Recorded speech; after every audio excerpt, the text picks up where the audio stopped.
Long ago, Buddhist monks discovered something profound.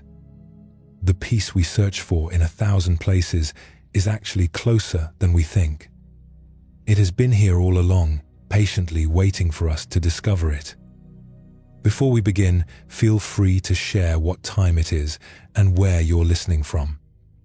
Tonight, you will hear stories that have traveled across centuries, passed from teacher to student in quiet moments. These are not puzzles to solve or wisdom to memorize. They are gentle mirrors that reflect back something you already know but may have forgotten. The masters who lived these teachings understood that truth cannot be grasped with effort or captured through striving. So there is nothing for you to do tonight except listen. Let your body sink deeper into whatever supports you. Allow your breath to find its own slow rhythm. These stories work best when received the way earth receives rain, without resistance, without trying to hold on to every drop. Some will speak to you clearly. Others will simply pass through, doing their quiet work beneath your awareness. There is no destination we are rushing toward, no goal to achieve before sleep finds you. So settle in now. Take a slow, deep breath, and let's begin our journey together. In the mountains where mist settles into valleys each evening, there was a temple that overlooked a still pond.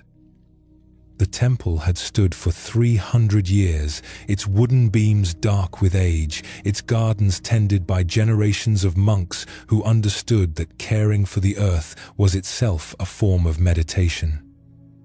Cherry trees grew along the stone pathways, and in spring their petals would fall like snow onto the temple roof. A monk named Joshin lived at this temple. He had arrived as a young man and stayed for 40 years, learning the rhythms of the place until they became his own rhythms. The other monks said that Joshin moved differently than most people, as if he was never in a hurry but also never wasting time.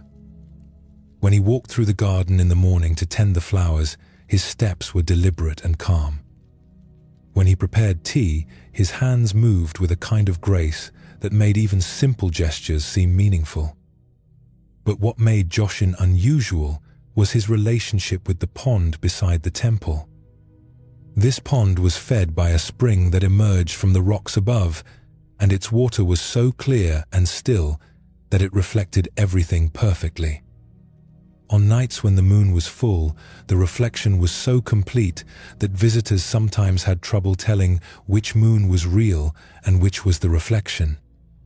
The image in the water seemed as solid and present as the moon itself hanging in the sky. Joshin would often sit by this pond in the early morning or late evening, just watching. Not meditating in any formal way, not seeking anything, just observing how the water held the sky, how it captured clouds and stars and passing birds without effort. The pond taught him something that 40 years of study could not teach. It showed him what it meant to receive without grasping, to hold without clinging, to reflect without distortion. One autumn afternoon, when the air had turned cool and leaves were beginning to change color, an elderly woman arrived at the temple gate.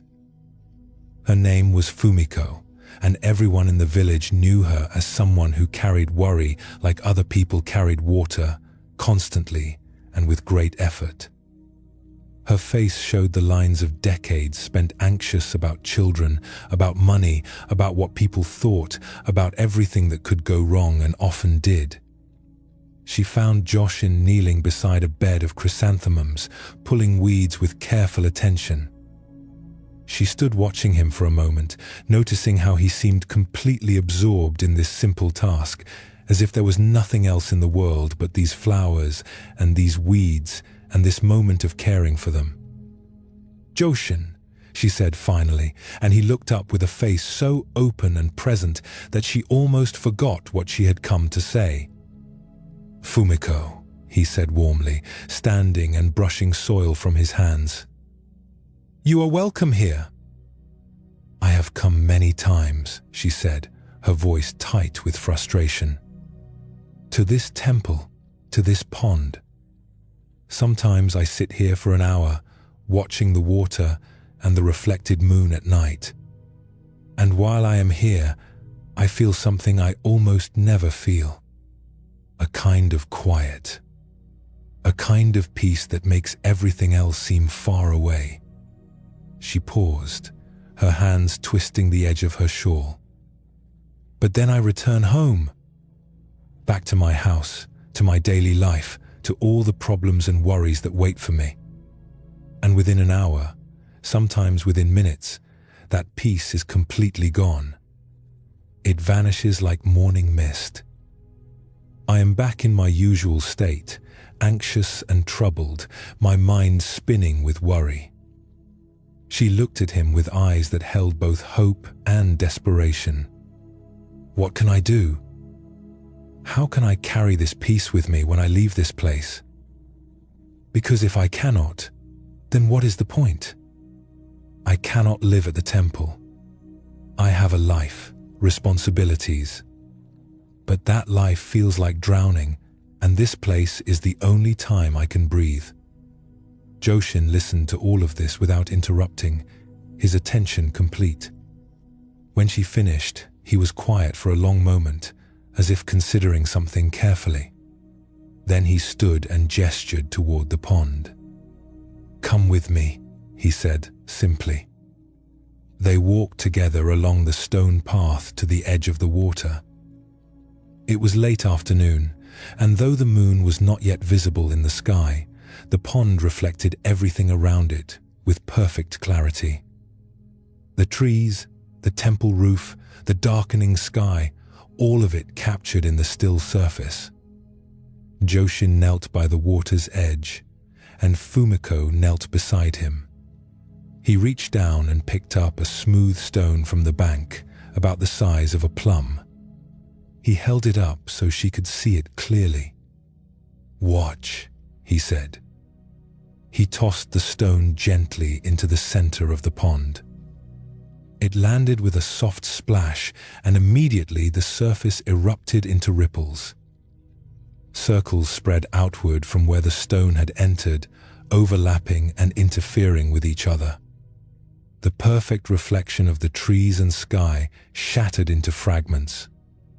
Everything that had been clear became confused and broken. The surface that had been a mirror became chaos. "Look," Joshin said softly. "When the surface is disturbed, the reflection breaks apart. The trees seem to shatter. The sky seems to tear into pieces. But what is actually broken? The trees are still standing. The sky is still whole. Only the surface of the water is disturbed." They sat together in silence, watching. Slowly, very slowly, the ripples began to settle. The circles grew wider and fainter, their energy dissipating. The water started to calm, and gradually the reflection returned. First vague shapes, then clearer images, and finally the perfect mirror-like surface was restored. The trees stood whole in the water. The sky was complete again. Nothing had actually been broken at all. "The storms of your life," Joshin said, his voice barely louder than the sound of water lapping against the bank, "are like the ripples on this pond. They disturb the surface. They make everything seem fragmented and chaotic. But they do not touch what lies beneath. The depth of the water remains calm even when the surface is wild." Fumiko stared at the now still water, something shifting in her understanding. "You think," Joshin continued, "that peace is something you find here and lose when you leave. But peace is not a thing you can carry like a possession. It is not something that exists in one place and not in another. Peace is what remains when you stop adding to the disturbance." He picked up another stone and held it. Watch again."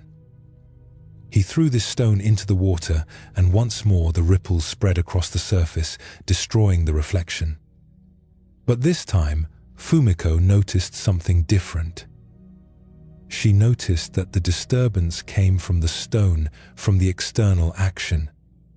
The water itself was not creating the chaos. It was simply responding, and even in responding, it was already beginning to settle. "Your mind is like this water," Joshin said. "By nature, it is still and clear. It reflects reality accurately when it is undisturbed. But life throws stones into it constantly. Problems, fears, memories, worries. Each one creates ripples. And when many stones are thrown quickly, the surface never has a chance to settle. It becomes a constant chaos." He looked at Fumiko directly. "But you are not the ripples. You are the water. The depth of you, the essence of what you are, remains undisturbed no matter what happens on the surface.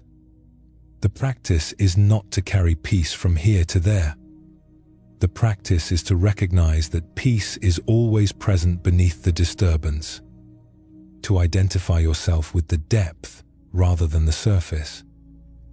Fumiko felt something crack open inside her, as if a door she had not known was closed suddenly swung wide. All these years she had been trying to calm the ripples, to stop the stones from being thrown, to prevent her life from disturbing her peace. But she had never considered that the ripples were just ripples, and beneath them, something else remained constant. "How do I do that?" she asked, her voice small. "How do I find that depth when everything around me is chaos?" "You do not find it," Joshin said. "You recognize it. It is already here. When you notice that you are disturbed, pause. Just for a moment.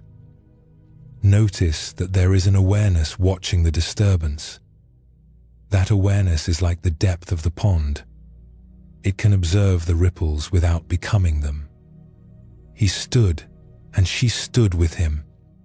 The water before them was completely still again, reflecting the first stars that were beginning to appear in the darkening sky. "The art of presence," Joshin said, "is simply this: to remain aware of the depth even when the surface is wild. Not to stop the ripples, but to know that you are more than the ripples. To let life throw its stones without believing that each splash is who you are." They walked back toward the temple together. Fumiko's mind was full of this new understanding, turning it over, examining it. For the first time in longer than she could remember, she felt something that was not the desperate clinging to a temporary peace, but a recognition of something that perhaps could not be lost because it had never been absent. When she left the temple that evening, the first thing that happened was that her neighbor stopped her to complain about a property boundary. The stone had been thrown. The ripples began. But this time, Fumiko noticed something different. She noticed that beneath the irritation and the impulse to argue, there was a space that was not irritated. A quiet depth that was simply watching all of this happen. She did not become suddenly peaceful. The ripples were still there, but she was not drowning in them. She was the water, and the ripples were just something happening on the surface. This story points to something that lives at the heart of Zen Buddhism, the recognition that we are not our disturbances. We spend our lives trying to calm the surface, trying to prevent ripples, trying to keep the water perfectly still. We think that peace means having no problems, no challenges, no difficulties. And so we exhaust ourselves trying to control everything that might disturb us.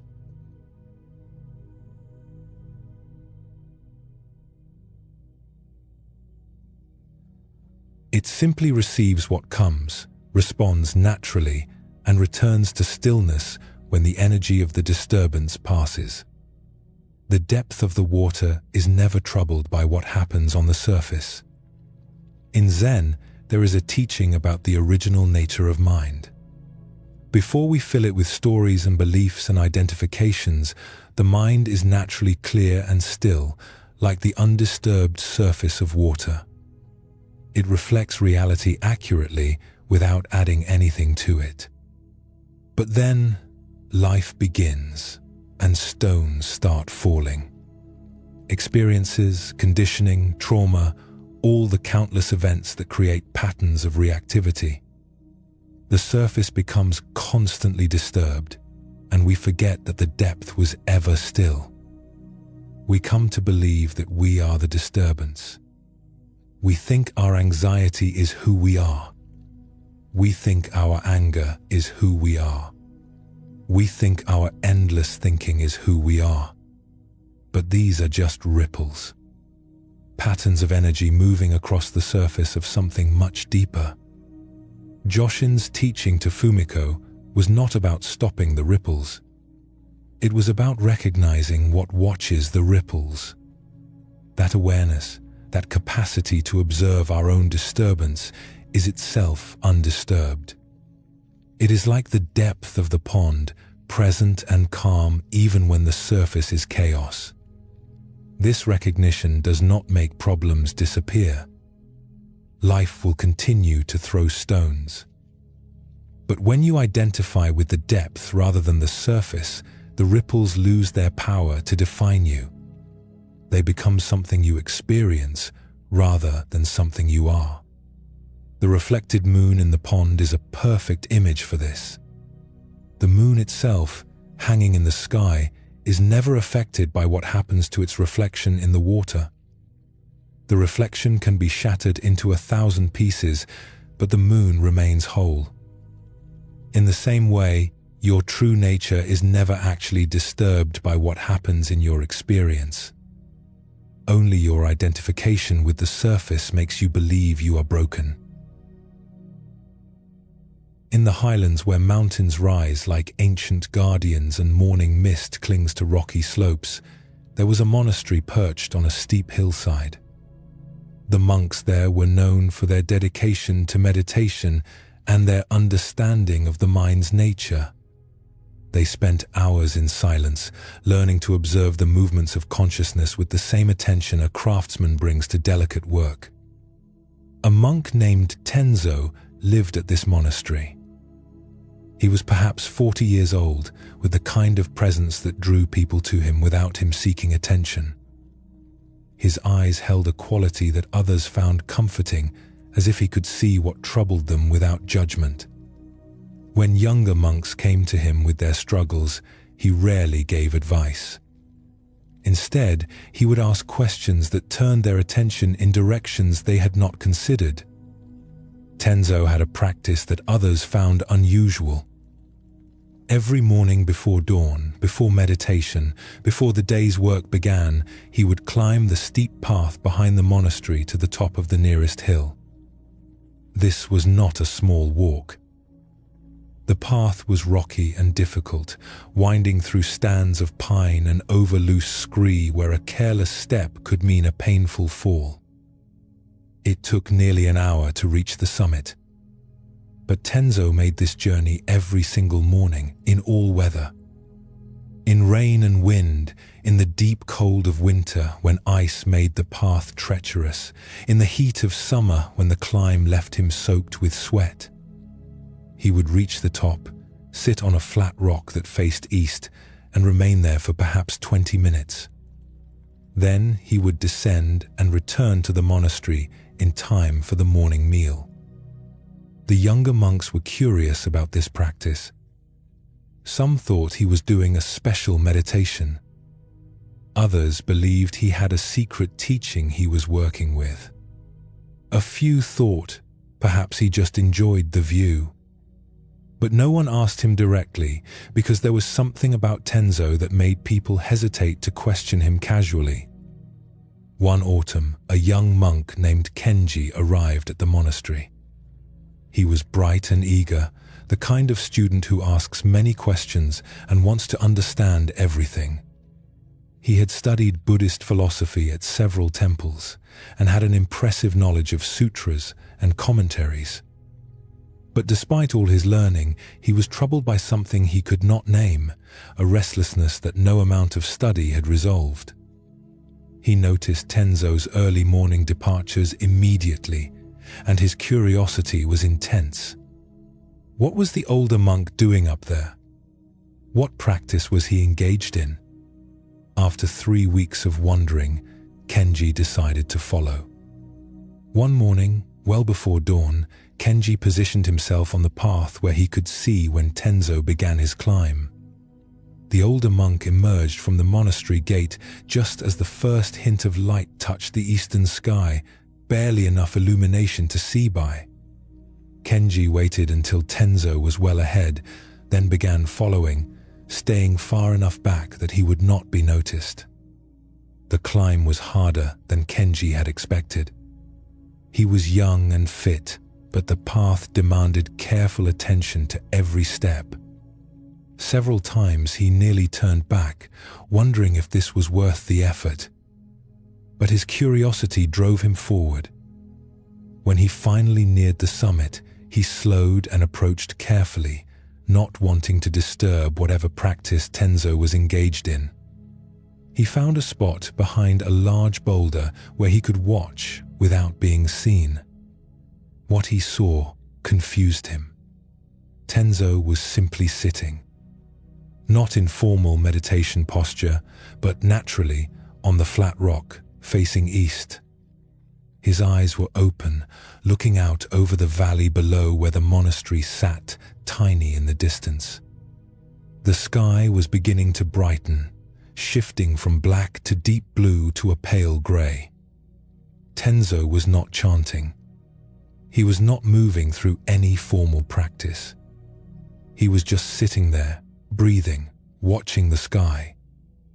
Kenji waited, expecting something to happen. Some ritual, some practice, some secret teaching to reveal itself. But nothing happened.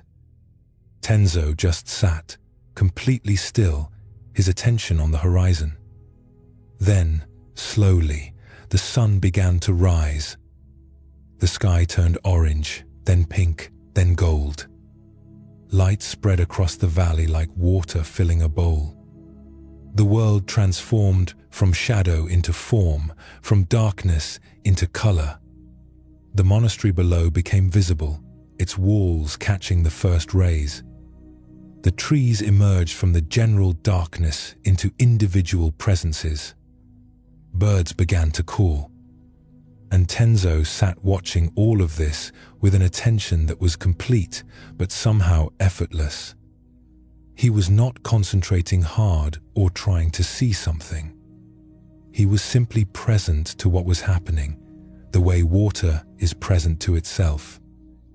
When the sun had fully cleared the horizon and the day had definitively begun, Tenzo stood, stretched slowly, and began walking back down the path. Kenji stayed hidden until the older monk was well ahead, then followed. His mind was full of questions. What was the point of that? What had Tenzo been doing? Just watching the sunrise? Anyone could do that. Where was the profound practice, the secret teaching? He spent the day troubled by this. He had expected something meaningful, something that would explain Tenzo's devotion to this daily climb. But he had seen nothing that seemed significant. That evening, Kenji found Tenzo working in the garden, tending to the vegetables that would feed the monastery through winter. He approached with the kind of awkward determination of someone who has decided to be bold. "Tenzo," he said, bowing respectfully. "I must confess something. This morning, I followed you to the hilltop." Tenzo looked up from his work, and if he was surprised or bothered by this, he did not show it. He just nodded slightly and returned to examining a squash vine. I wanted to understand your practice, Kenji continued. Why you climb that difficult path every morning? I thought there must be some special meditation you were doing, some teaching I could learn from. And what did you see? Tenzo asked, his attention still on the plants. Nothing, Kenji said, frustration creeping into his voice. Is less than #0. 5 is greater than. You just sat there, watching the sunrise. That is all. Just sitting and watching. Yes, Tenzo said simply. But why? Kenji asked. Why make that difficult climb every day just to watch something happen? The sun rises whether you watch it or not. The day comes whether you are there or not. What is the point? Tenzo set down the tool he was using and gave Kenji his full attention. Tell me, he said. This morning, when you were hiding behind the boulder, watching me watch the sunrise, did you see the sunrise? Kenji opened his mouth to say yes, then stopped. He realized he had been so focused on watching Tenzo, so busy trying to figure out what the practice was, so occupied with his own questions and confusion, that he had barely noticed the sunrise itself. It had happened while he was looking at something else. I see, Kenji said quietly. No, Tenzo said gently. That is the problem. You did not see. You were too busy looking for meaning to notice what was actually present. He stood and brushed dirt from his hands. Come with me tomorrow morning. Not to watch me, but to sit beside me. Let me show you what there is to see. The next morning, well before dawn, Kenji joined Tenzo for the climb. They walked in silence, the older monk moving with the same steady pace as always, Kenji following, trying to match his rhythm. When they reached the summit, Tenzo gestured to a spot next to his usual rock. Sit, he said, and watch. Kenji Saturday. The valley below was invisible in the darkness, just a vast space of shadow. The sky overhead was still scattered with stars, though they were beginning to fade. The air was cold and still. They waited. Kenji's mind filled with its usual activity. Questions about what he was supposed to be learning. Thoughts about his studies. Plans for the day. Memories of yesterday.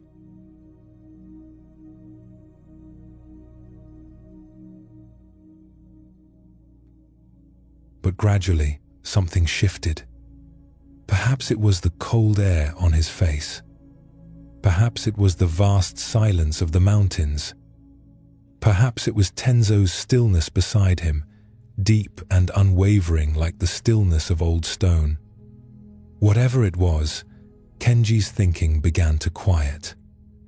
And into that quiet space, the world began to reveal itself. He noticed the exact moment when the quality of darkness changed, a subtle shift he would have missed if his mind had been busy. He noticed how the stars did not simply vanish, but faded incrementally, each one holding on as long as it could before surrendering to the growing light. He noticed the precise instant when he could first distinguish the shape of the mountains against the sky, as if they were emerging from non-existence into form. The sky turned colors he had never really seen before, even though he had seen countless sunrises. Deep indigo melting into violet, violet bleeding into rose, rose giving way to gold. Each shade appeared and transformed in its own time, following a rhythm that was both infinitely patient and completely unstoppable. And then the sun itself appeared, not all at once, but gradually, a curve of brightness that grew until it became a complete circle. The light spread down the mountains like a slow wave, touching the upper slopes first, then flowing down into the valleys, bringing each thing into visibility as it passed. Kenji felt something crack open inside him. It was not a thought or a realization in the usual sense. It was more like a remembering or a recognition. He had been so busy his entire life looking for something meaningful, searching for some profound truth that would explain everything, that he had missed what was actually here. The simple, immediate, complete reality of just this moment, just this sunrise, just this breath of cold air, and this feeling of being alive and present. Tears came to his eyes, unexpected and unstoppable. Not sad tears, but tears of something else. Relief, perhaps, or gratitude, or the strange emotion that comes when we realize we have been carrying a burden we could have set down long ago. When the sun was fully risen and the day had begun, Tenzo stood. He looked at Kenji, saw the wetness on his face, and smiled. "So," he said, "you saw it this time." "I saw it," Kenji confirmed, his voice rough with emotion. "And what was it you saw?" Kenji thought about this carefully. "I saw that I have been looking past everything my whole life, searching for something hidden, something special, something more meaningful than what was right in front of me. And in doing that, I missed everything that was actually here." Tenzo nodded. "Yes. The thinking mind is like a cloud that covers the Sunday. It is not malicious. It is just doing what clouds do. But when it covers everything, we forget that the light is still there. We just cannot see it through the obscurity of our own constant thinking." They began the descent together, and this time Kenji noticed 1,000 things he had missed on previous walks. The way the light fell through the pine needles, the sound of small creatures moving in the undergrowth, the smell of the earth and the particular quality of the morning air. All of it had always been there, but he had been too lost in his thoughts to notice. "Every morning," Tenzo said as they walked, "I climb this hill. Not because the sunrise is special, but because I need to remember. The thinking mind is persistent. Every day it builds new clouds. Every day it tries to cover the simple presence of reality with its stories and questions and meanings. And every day I need to clear those clouds away and see directly what is here." "Is that what Zen practice is?" Kenji asked. "Zen practice," Tenzo said, "is learning to see through the clouds, to recognize when your thinking is obscuring your direct experience. The sunrise is a good teacher for this because it does not wait for you to understand it. It does not care if you have profound thoughts about it. It just happens with or without your comprehension. And in its simple happening, it shows you what direct experience is like when the clouds part." The teaching here speaks to something we all experience but rarely recognize. We live most of our lives lost in thought, in the cloud layer of the mind, and we mistake that cloud layer for reality itself. We think our thoughts about our experience are the same as the experience. We think our judgments, our interpretations, our stories about what is happening are what is actually happening. But Zen points to something different. It points to the possibility of direct experience, unfiltered by the constant commentary of thought. When Kenji first followed Tenzo, he was so busy trying to figure out what it all meant that he missed the actual event. His thinking covered the sunrise like a cloud covers the Sunday. This is how we live. Something beautiful happens, and we are busy photographing it or thinking about what it means or comparing it to other beautiful things. Someone speaks to us, and we are busy formulating our response or judging what they are saying or thinking about something else entirely. The present moment unfolds, and we are lost in thoughts about the past or fantasies about the future. The clouds are not evil. Thinking is not wrong. The mind creates these clouds naturally as part of what it does. But when we never see past the clouds, when we never recognize that there is a direct reality beyond our thoughts about reality, we live in a kind of blindness. We experience our interpretations rather than what is actually here. When Kenji finally sat still enough for his thinking to quiet, the world revealed itself. Not a different world, but the same world seen without the constant filter of interpretation.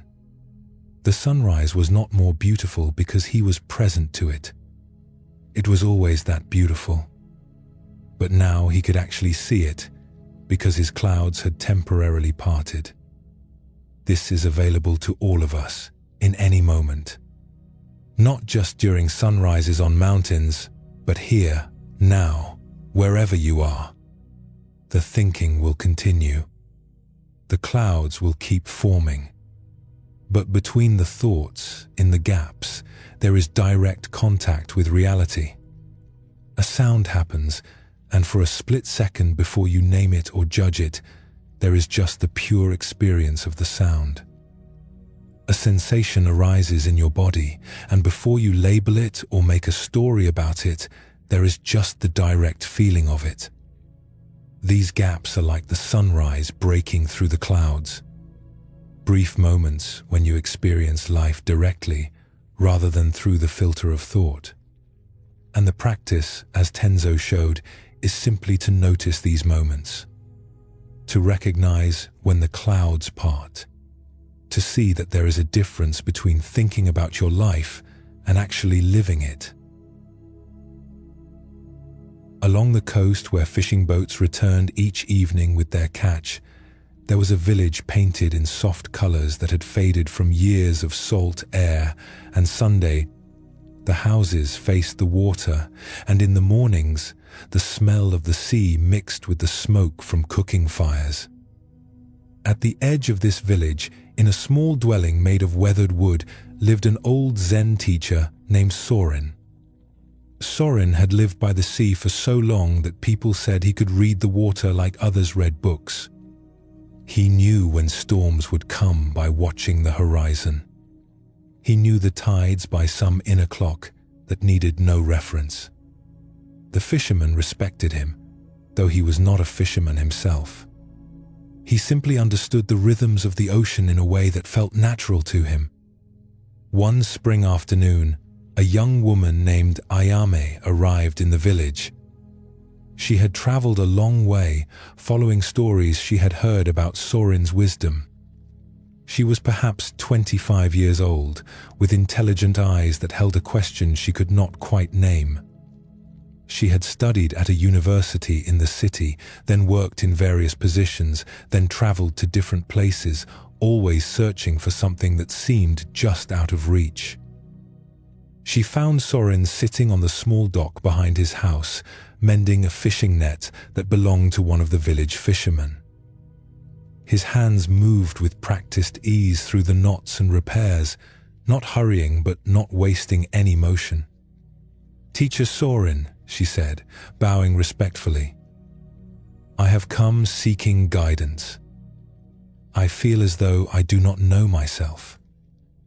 I have tried many paths, studied many things, but I still feel uncertain about who I truly am beneath all the roles I have played." Soren looked up from his work, studying her with calm attention. He saw a young person carrying the weight of many expectations, many ideas about who she should be, many voices in her head telling her what would make her valuable or worthy or successful. "Come with me," he said simply, setting down the net. He led her along the shore to where a small boat was pulled up on the sand. It was a simple wooden boat, old but well maintained, with 2 oars resting inside. Without explanation, he pushed the boat into the shallow water and gestured for her to climb in. She hesitated only a moment before stepping carefully into the boat and sitting on the narrow bench. Soren climbed in with surprising ease for his age and began to row. The movement was smooth and steady, each stroke of the oars sending them further from shore. Ayame watched the village grow smaller behind them, the houses becoming tiny dots of color against the green hills. They rowed for perhaps half an hour until the shore seemed far away and the ocean spread around them in every direction. The water was calm, moving in long, slow swells that lifted and lowered the boat in a gentle rhythm. Seabirds called overhead, and the sun was warm on Ayame's face. Then Soren stopped rowing. He pulled the oars into the boat and sat quietly, looking around at the vast expanse of water and sky. Ahead of them, perhaps 200 meters distant, a small island rose from the sea. It was barely large enough to be called an island, just a rocky outcrop with a few hardy plants growing in the crevices and a single twisted tree that had somehow found purchase in the stone. No one lived there. It was too small, too exposed to the weather. But it existed, solid and real, in the middle of all that water. "That island," Soren said, pointing. "You will stay there for 3 days." Ayame felt surprise rise in her chest. "Stay there?" "But there is nothing there. No shelter, no food." "There is rock and sky and water," Soren said. "There is yourself." "That will be enough." He reached into a bag he had brought and pulled out a water flask and a small bundle wrapped in cloth. Water for 3 days. Some rice and dried fish. Enough to keep you alive, but not comfortable. He rowed closer to the island, and when the water was shallow enough, Ayame stepped out onto the rocks, holding the flask and the food bundle. The boat scraped against stone. "Why are you doing this?" she asked, feeling uncertain about being left alone in such a place. "You said you do not know yourself," Soren replied. "Here, there is nothing to distract you from finding out."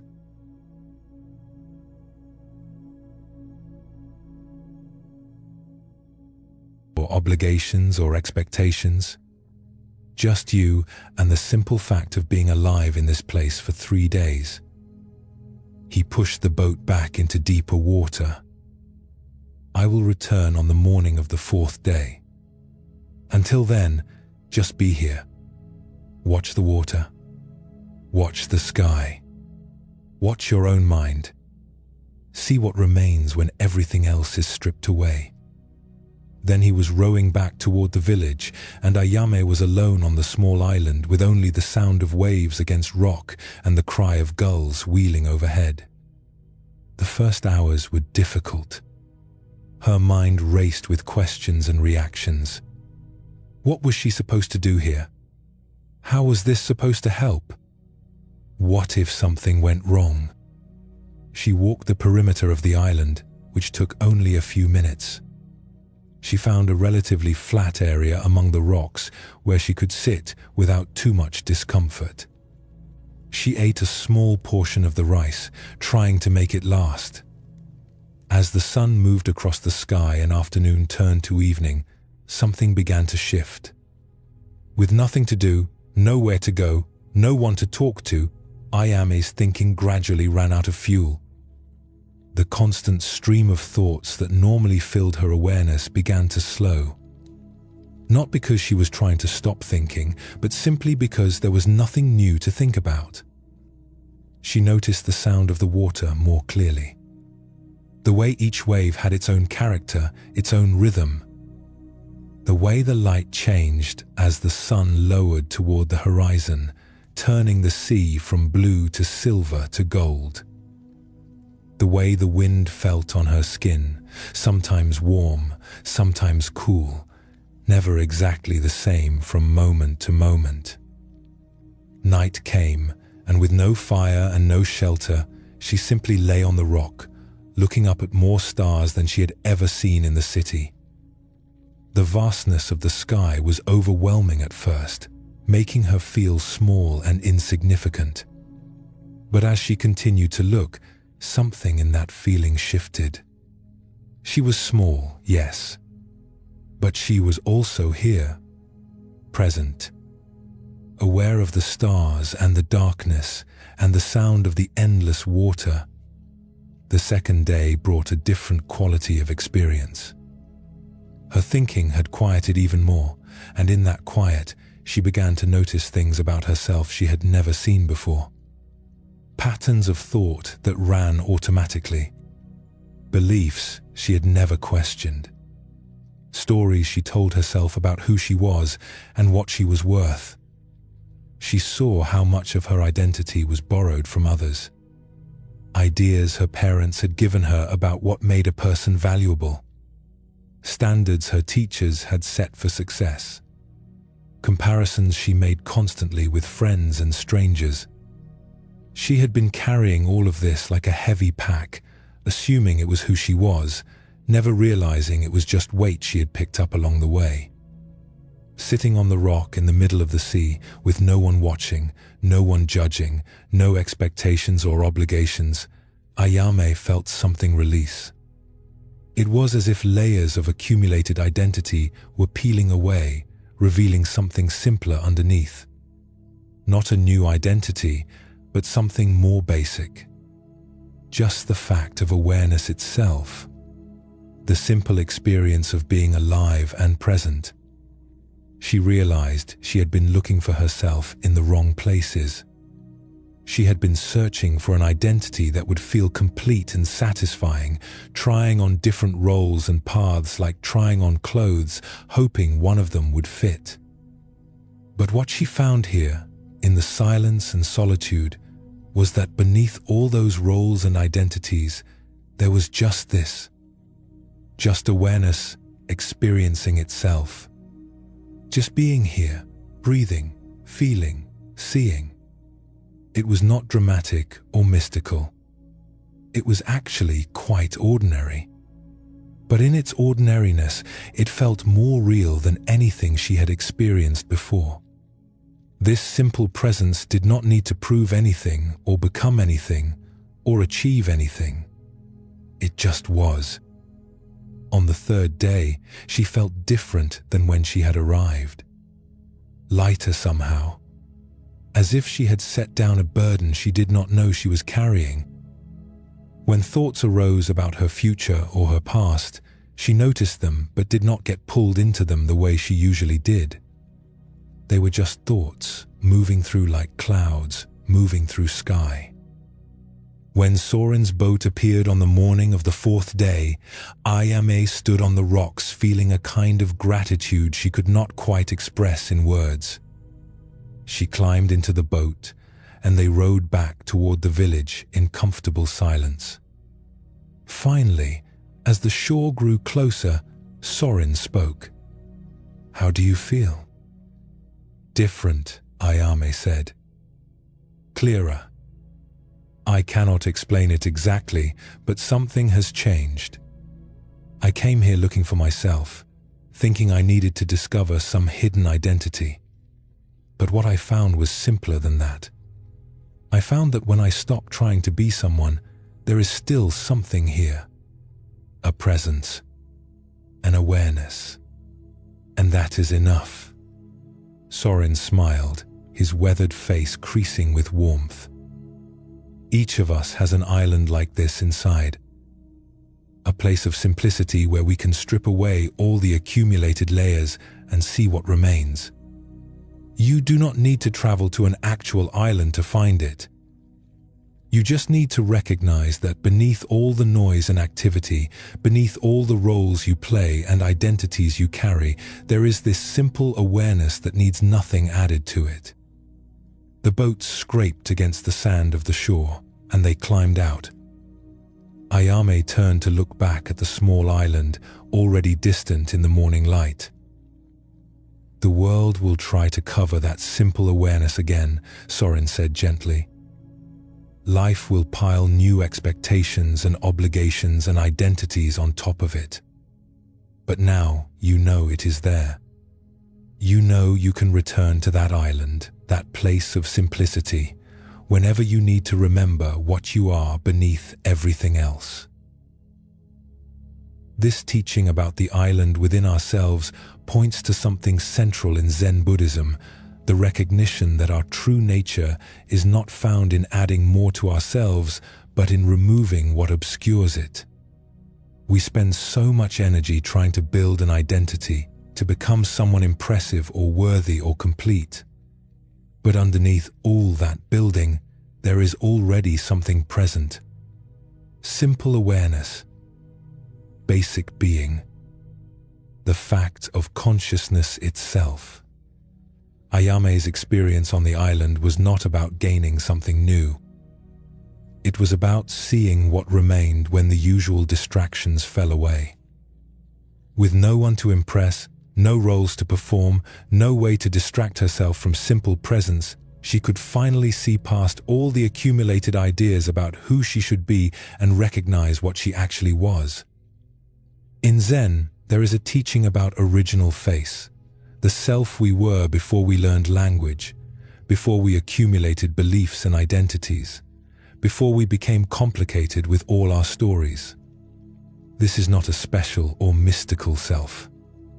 It is just the basic awareness that is always present, usually hidden beneath layers of thinking and identifying. The island Soren sent Ayame to was a place where those layers could not maintain themselves. Without social interaction, without tasks and obligations, without the usual ways we reinforce our sense of self, the constructed identity began to dissolve. And what remained was not nothing. It was presence itself. Awareness experiencing itself. Simple being. We do not need to go to an actual island to touch this. It is available in any moment when we stop trying to be someone and simply notice what it is like to be aware right now. In the gap between thoughts.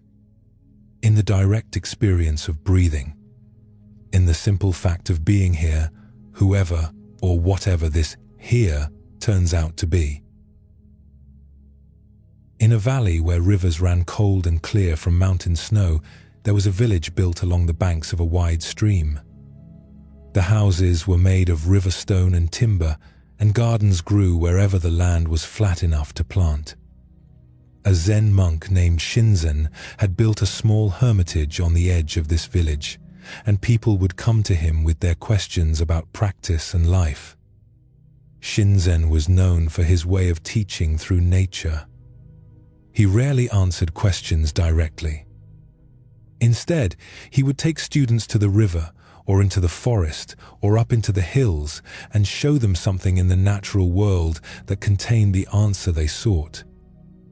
Those who studied with him learned to see teaching everywhere, in the way water moved over stones, in how trees bent in wind, in the endless variations of the changing seasons. One afternoon in late summer, a young man named Daiki came to Shinzen's hermitage. He was in his early 30s, with an intensity about him that suggested someone who thought deeply about things. He had been practicing meditation for several years and had some understanding of Buddhist teachings, but something troubled him. Shinzen welcomed him with tea, and they sat in the simple room looking out at the garden where late summer flowers were beginning to fade into autumn. "Teacher," Daiki said, his hands wrapped around the warm teacup, "I find myself resisting change. I understand intellectually that everything is impermanent, that change is natural and unavoidable. But emotionally, I keep trying to hold on to things. When something good happens, I want to freeze it in place. When something difficult arises, I want to push it away. I exhaust myself with this constant resistance, but I do not know how to stop." Shinzen listened quietly, his attention complete. When Daiki finished, The teacher stood and gestured toward the door. "Walk with me," he said.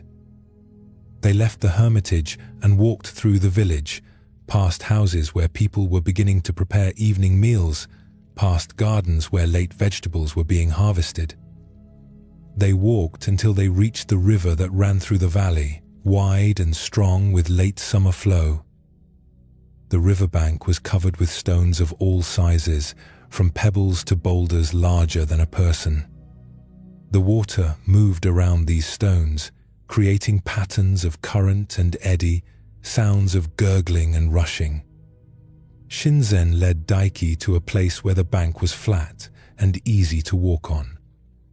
He bent down and picked up a smooth river stone, about the size of his palm, dark grey and polished by countless years of water flowing over it.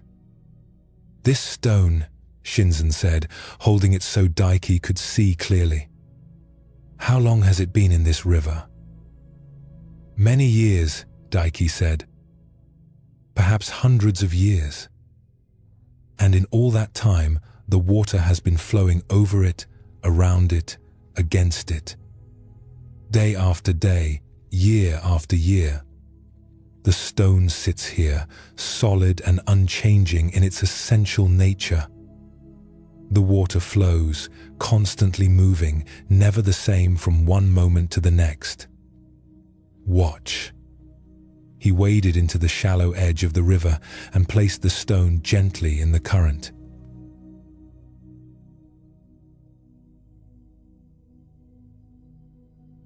Whirling and eddying. The stone remained still while the water moved. "What do you notice?" Shinzen asked. Daiki watched for a moment. The water adapts to the stone. It does not try to move it or push it out of the way. It simply flows around it, accepting the stone as part of its path. "Yes, is less than #0. 5# is greater than, and the stone? The stone sits there. It does not try to stop the water or redirect it. It just remains itself while the water flows around it." Shinzen nodded. Neither fights the other. The stone does not resist the water's flow. The water does not resist the stone's presence. They exist together without conflict. He waded back to shore and gestured for Daiki to follow him upstream a short distance to where the river narrowed and the current became stronger. Here, larger stones created more dramatic patterns in the water, white foam and turbulence marking where the current met solid rock. "Here the flow is stronger," Shinzen said. "The force of the water is greater. But still, the stone does not resist. It allows the water to move how the water moves, and the water shapes itself around the stone without struggle." They stood watching the play of water and stone, the endless variations of movement and stillness, change and permanence.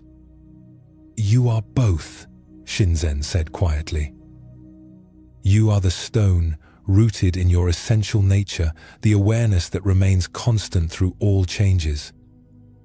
And you are also the water, flowing and changing, moving through circumstances that are never the same twice." He picked up another stone, smaller this time, and tossed it into the current. It landed with a splash and disappeared beneath the surface. The water accepted it, incorporated it, flowed on. "When you resist change," Shinzen continued, "you are like a stone trying to stop the water's flow. It is exhausting and impossible. The water will flow whether the stone wants it to or not. But when you see that you are also the water, that change is your nature as much as stability is, then there is no conflict." Daiki felt something shift in his understanding, though he could not quite put it into words yet.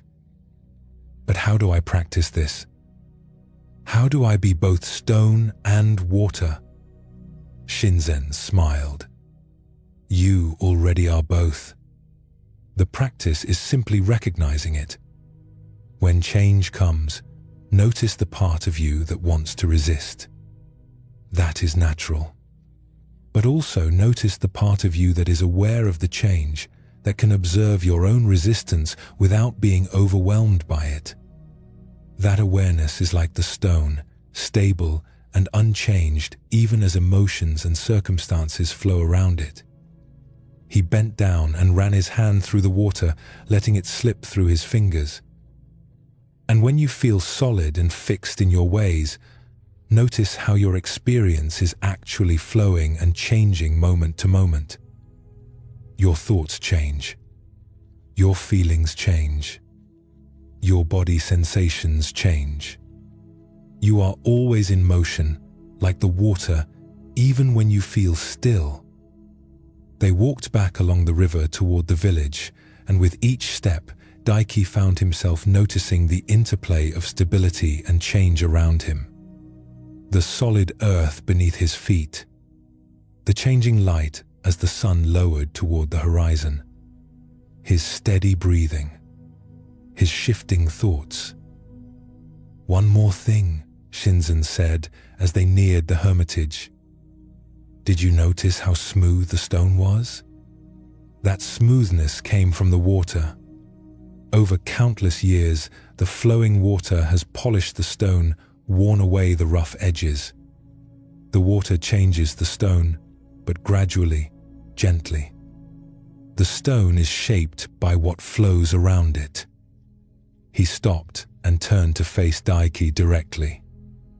"Your difficulties, your changes, your losses and gains, all of this flowing through your life, it shapes you.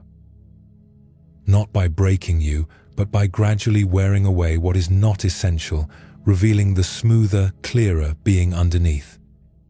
When you resist this, you keep your rough edges. When you allow it, you become polished like river stone."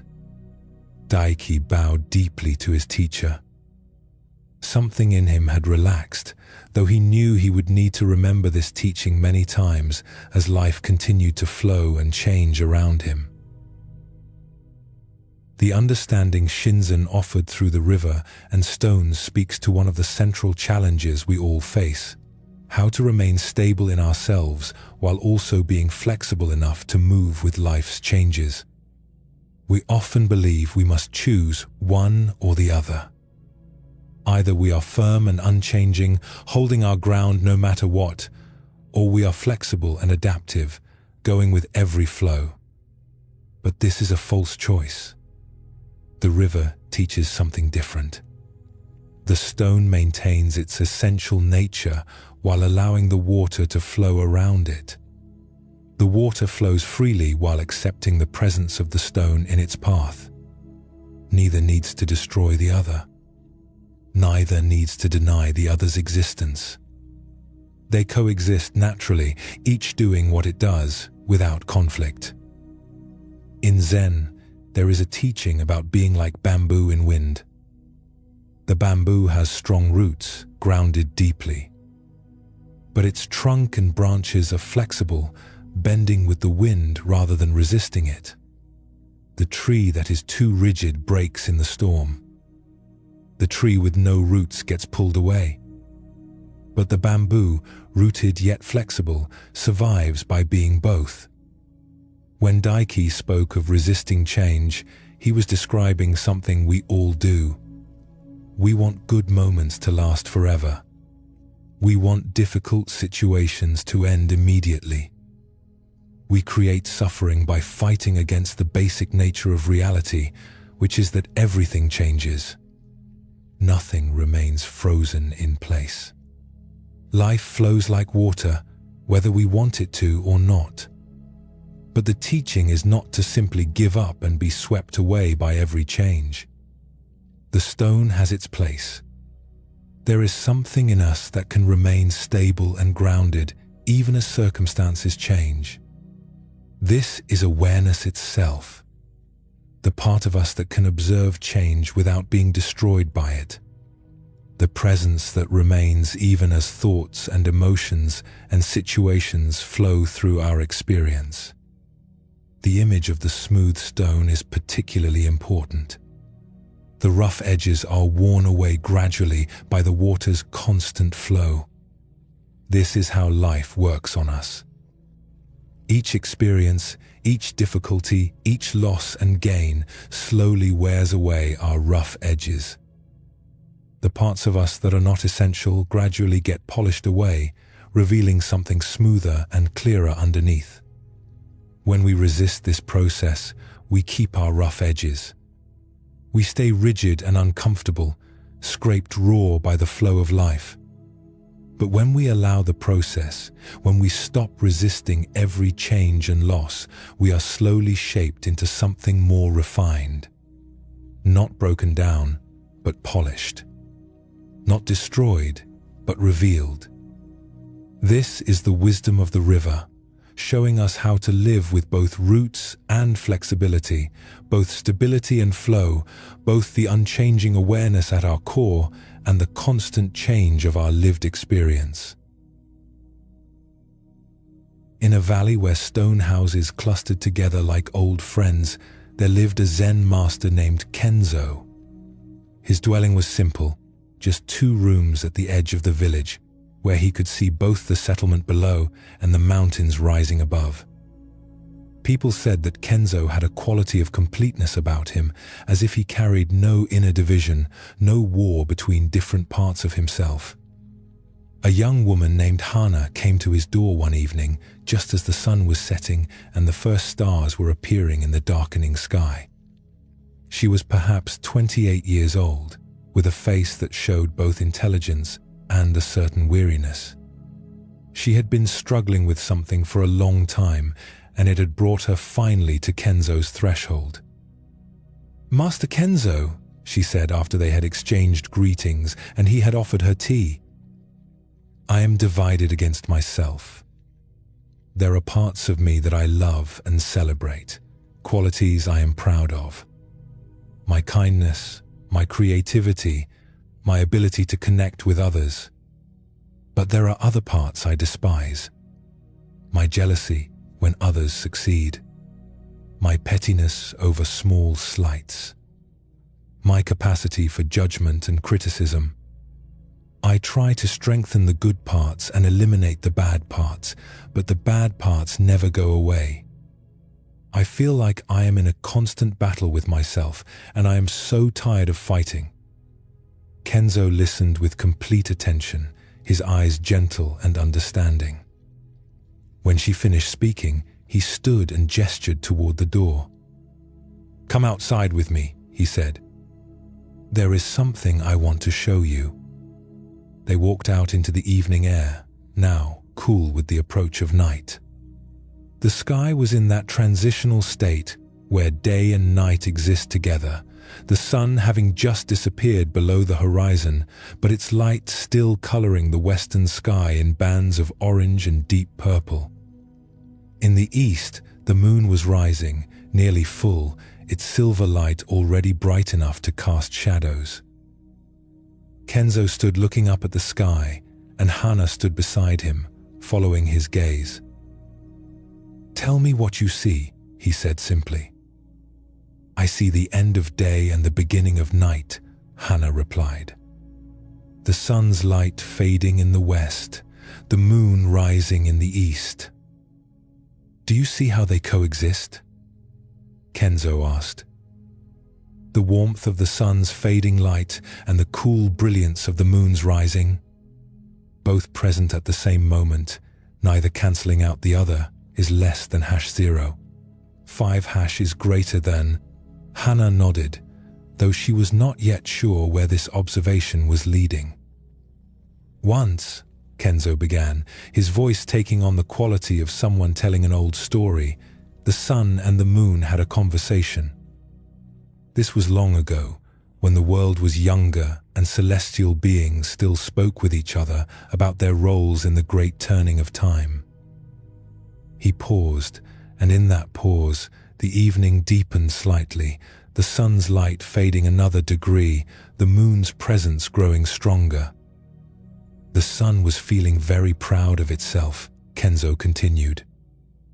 It said to the moon, "Look at what I do. I bring warmth to the world. I make plants grow and give life to everything. I bring light and clarity. Without me, the world would be cold and dark and lifeless. I am essential." Hana smiled slightly, recognizing something human in this celestial pride. The moon listened quietly. Kenzo went on. Then it replied, "But son, you do not know the beauty of darkness.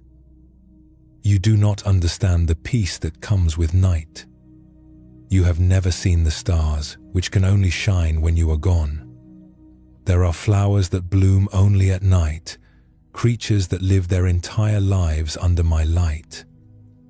There are truths that can only be discovered in darkness, depths that can only be plumbed when your brightness is not overwhelming everything." The master's voice was soft but clear in the gathering dusk. The sun had never considered this. It had always thought darkness was simply the absence of light, something to be overcome or eliminated. It had not understood that darkness itself had value, that night was not inferior to day but different, necessary, complete in its own way. He turned to look at Hana directly. Both the sun and the moon have their place in the pattern of time. The sun brings vitality and growth.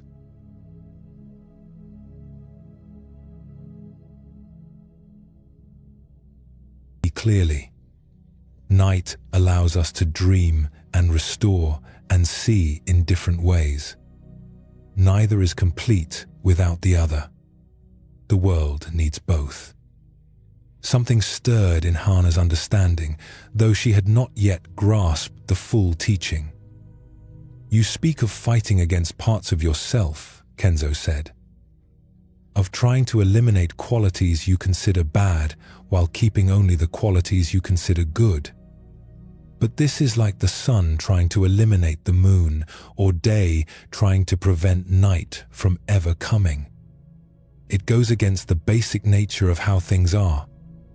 He gestured to the sky where both the last light of sun and the bright light of moon coexisted. "Your jealousy and your kindness are both parts of you. Your judgment and your compassion exist together. The parts you despise are not separate from the parts you celebrate. They are aspects of the same wholeness, like day and night are aspects of the same turning of time." Hana felt a resistance rising in her. "But surely some qualities are better than others?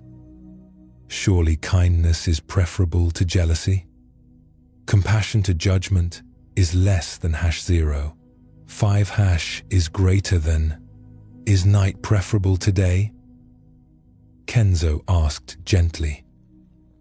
"Or is each simply what it is, serving its purpose in the larger pattern? Your jealousy shows you what you value. Your judgment reveals your standards and expectations. Even the qualities you despise carry information, show you something about yourself, have their role in the complete picture of who you are." They stood in silence as the evening continued to deepen. The sun's light was now just a thin band of color on the horizon. The moon had risen higher, its light growing stronger as the day's light faded. "The practice is not to eliminate parts of yourself," Kenzo said. "The practice is to see the whole. To recognize that you are like the sky, large enough to hold both sun and moon, day and night, light and shadow. When you stop dividing yourself into good parts and bad parts, when you stop fighting against half of your own nature, you discover a kind of peace that comes from being whole." Hana thought about this for a long time, watching as the last of the sun's light disappeared and the night became complete. The moon now ruled the sky, bright and clear, casting silver light across the valley. But how do I accept the parts I have spent years trying to change? She asked finally. How do I stop fighting when fighting has become my habit? Start by noticing, Kenzo said. When jealousy arises, instead of immediately judging it as bad and trying to push it away, simply notice it. Ah, jealousy is here. What is it showing me? What do I value that makes this jealousy possible? When judgment arises, instead of feeling ashamed of being judgmental, simply observe. Ah, judgment is here. What standard am I holding that makes this judgment appear? He turned to face her fully. The moon does not apologize for being cool instead of warm. The night does not feel ashamed for being dark. They simply are what they are, serving their role. In the same way, each aspect of you, even the ones you dislike, is simply part of the complete pattern. When you stop fighting them, they stop being problems. They become just aspects of your nature, arising and passing according to conditions, no more significant than the turning of day into night. Hana felt something release inside her, as if a fist that had been clenched for years was finally opening. She had spent so much energy fighting against herself, trying to be only light with no shadow, only day with no night. And that fighting had exhausted her, leaving her divided and incomplete. So I am both, she said quietly. Both sun and moon. Both day and night. Both the qualities I love and the qualities I struggle with. And the peace comes not from winning the fight, but from ending it? Yes, Kenzo said simply. You are the whole sky, large enough to hold everything. They stood together in the moonlight, and for the first time in longer than she could remember, Hana felt a kind of unity within herself. Not because the difficult parts had disappeared, but because she had stopped making them into enemies. This teaching about sun and moon, about embracing our whole nature rather than fighting against parts of ourselves, touches on something profound in Zen Buddhism. We create so much internal conflict by dividing ourselves into acceptable and unacceptable parts, then spending enormous energy trying to eliminate what we judge as wrong or bad. But Zen points to a different possibility. What if all aspects of our nature are simply aspects, like day and night are both aspects of time? What if our difficult qualities are not flaws to be removed, but information to be understood, energy to be worked with, parts of the complete picture? The sun in the story represents our sunny disposition, the parts of ourselves we are proud of and comfortable showing to others. These are real and valuable. But the sun does not see the stars. It cannot know what reveals itself only in darkness. Similarly, if we only accept our pleasant qualities, we miss what can be learned from our shadow side. The moon represents qualities that emerge in darkness, in the hidden parts of ourselves. These are not inferior to day qualities. They are simply different, serving different purposes. The person who never feels jealousy might also never know what they deeply value. The person who never judges might also never develop discernment. Even our difficult qualities carry wisdom when we learn to see them clearly rather than fighting against them. When we stop fighting ourselves, when we recognize that we are large enough to contain both light and shadow, something remarkable happens. The qualities we struggled against often lose their power over us. They become less problematic precisely because we are no longer in conflict with them. Like the moon that simply is what it is without apologizing for not being the sun, our difficult aspects become just part of the weather of our inner life, arising and passing according to conditions. High in the mountains where snow remained on the peaks even in summer, there was a hermitage so remote that only the most dedicated seekers would make the journey to reach it. The path climbed through forests of pine that gradually thinned into rocky slopes where only the hardiest plants could grow. At the highest point accessible before the eternal snows began, a small stone dwelling stood, barely visible against the mountain itself. A monk named Riku had lived in this hermitage for 7 years. He had come seeking solitude, seeking to understand his own mind through intensive practice away from the distractions of the world below. His days followed a simple rhythm: meditation, simple meals, tending to basic needs, more meditation. The silence of the mountains had taught him much, but there was something he had not yet penetrated, a barrier within himself that remained frozen despite years of practice. One winter morning, Riku woke to find the world transformed by snow. It had fallen during the night, deep and silent, covering everything in white. The small lake below his hermitage, which had been partially frozen for weeks, was now completely solid, its surface a perfect sheet of ice covered by a layer of fresh snow. Riku looked at this lake and felt it as a mirror of his own inner state. For all his years of practice, for all his meditation and insight, there were parts of himself he could not access, memories he could not face, emotions he had frozen rather than feeling.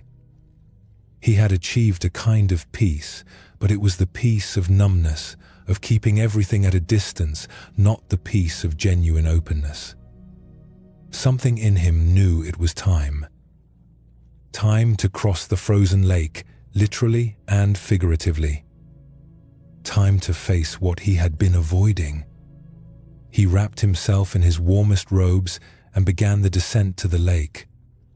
The snow was knee-deep in places, and the cold air burned in his lungs. But he continued, step by step, until he stood at the lake's edge. The ice was thick and solid, covered by snow that had fallen soft and deep. Another hermitage stood on the far shore, abandoned now but still intact, a place where monks had lived generations ago. Riku had never crossed to visit it. The lake in summer was too difficult to navigate, and in winter he had always found reasons not to make the crossing. But those reasons, he now understood, were just fear dressed as practicality. He took his first step onto the ice.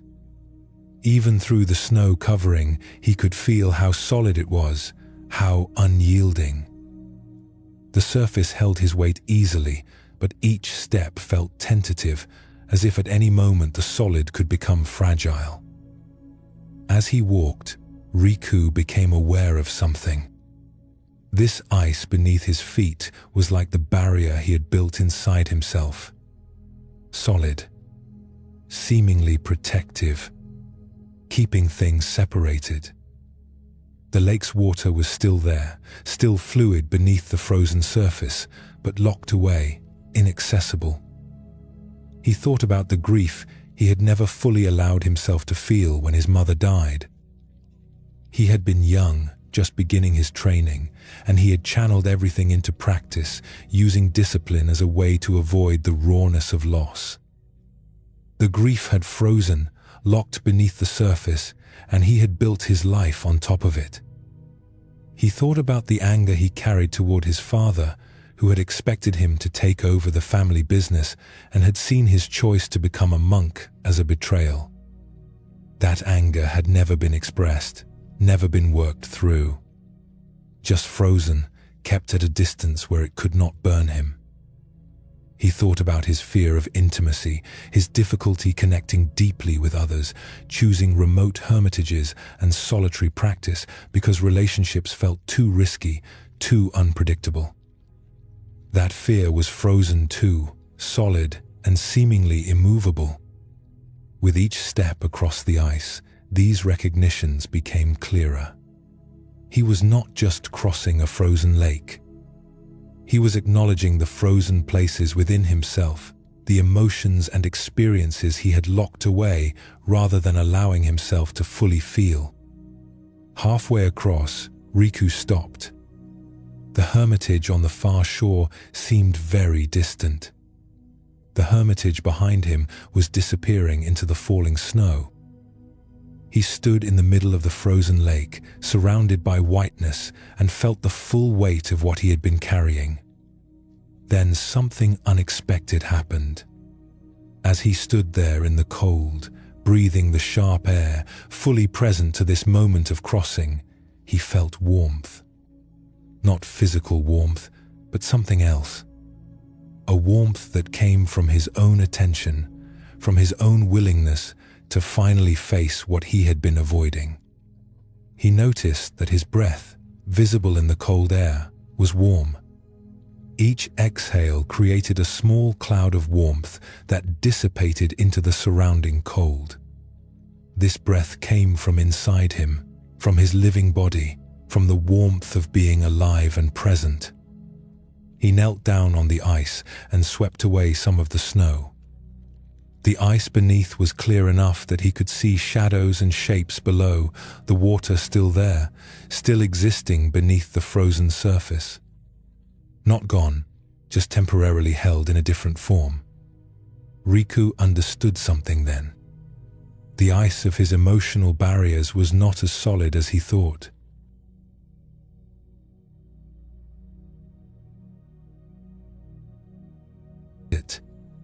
Not violently, not by breaking or shattering, but gradually, the way spring eventually comes even to the highest mountains. He continued his crossing, and with each step, he brought his attention to the frozen places within. Not trying to force anything, not demanding that they melt immediately, just acknowledging them. Breathing warmth onto them with his awareness. Letting them know they no longer needed to stay frozen for his protection. When he reached the far shore and stepped onto solid ground, he looked back across the lake. He had crossed it. The barrier that had seemed so absolute, so permanent, was just ice. Solid, yes, but not eternal. Subject to conditions. Capable of transformation. He explored the abandoned hermitage briefly, finding it peaceful in its emptiness. But the real discovery had happened during the crossing itself, during those moments of walking across his own frozen places with conscious awareness and willingness to feel. The return journey was different. He knew the ice would hold him now. He knew that his frozen barriers, while still present, were not as impenetrable as he had believed. The warmth of awareness was patient but persistent, and over time, even the oldest ice could melt. Back in his hermitage, Riku sat in meditation with a new understanding. For years, he had thought his peace came from keeping things at a distance, from maintaining the ice. But true peace, he now saw, would come from allowing the thaw, from feeling what needed to be felt, facing what needed to be faced, letting the frozen waters of his inner life flow again. It would not happen all at once. The ice had taken years to form, and it would take time to melt. But he had taken the first step. He had crossed the frozen lake, acknowledging what lay beneath. And in that acknowledgement, the process of thawing had already begun. The teaching of the frozen lake speaks to something many of us experience, the way we freeze parts of ourselves as a form of protection.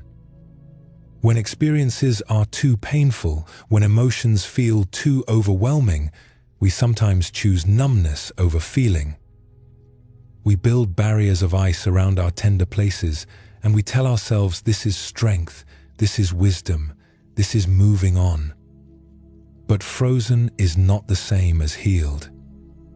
The water beneath the ice is still there, just held in a rigid form. The emotions we never allowed ourselves to feel do not disappear. They remain, locked away, taking up space, requiring energy to keep frozen. In Zen Buddhism, there is a teaching about meeting experience directly, without armor, without barriers. This does not mean being overwhelmed or consumed by our emotions. It means being willing to feel what is present, to acknowledge what is true, even when it is difficult. Riku's journey across the frozen lake represents the courage it takes to face our own frozen places. These might be old griefs we never fully mourned, angers we never expressed, fears we never admitted, truths we never spoke, parts of ourselves we rejected or hid away. The ice seems protective. It keeps us from feeling pain, but it also keeps us from feeling fully alive, is less than #0. 5 is greater than. It takes energy to maintain, and that energy is no longer available for being present to our lives as they actually are. The warmth Riku discovered was the warmth of his own awareness. When we bring conscious attention to our frozen places, when we acknowledge them rather than pretending they do not exist, something begins to shift. Not immediately, not dramatically, but gradually. The way spring comes slowly to frozen ground, melting beginning at the edges, working its way deeper over time.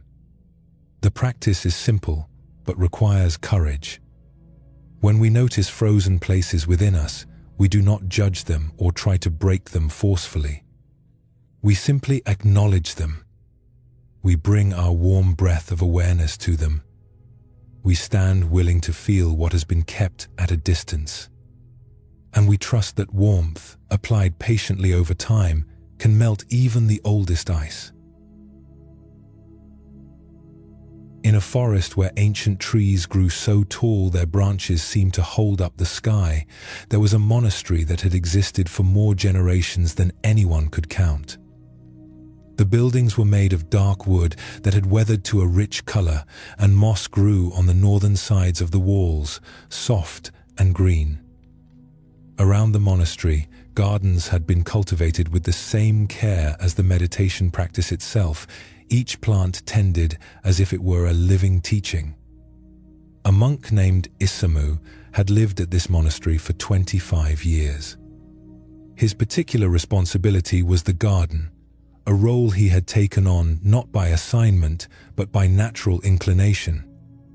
Something about working with growing things spoke to him in ways that studying texts or sitting in formal meditation did not. The other monks recognized this and respected it, understanding that there are many ways to practice, many paths to the same understanding. Isamu's garden was unlike the formal temple gardens in the city. It was not designed for aesthetic perfection or symbolic meaning. It was a working garden, growing vegetables and herbs that fed the monastery through the seasons. But anyone who walked through it could feel that it was also something more. The way Isamu tended each plant, the attention he brought to the soil and the water and the seasons, turned ordinary gardening into something that approached art or prayer. One spring morning, as the last frost was giving way to warmer days and the first green shoots were emerging from the dark earth, a young monk named Takeo approached Isamu in the garden. Takeo had arrived at the monastery only 6 months earlier, and he was struggling with something that many new practitioners struggle with. He understood the teachings intellectually, could discuss Buddhist philosophy with clarity, but something was missing.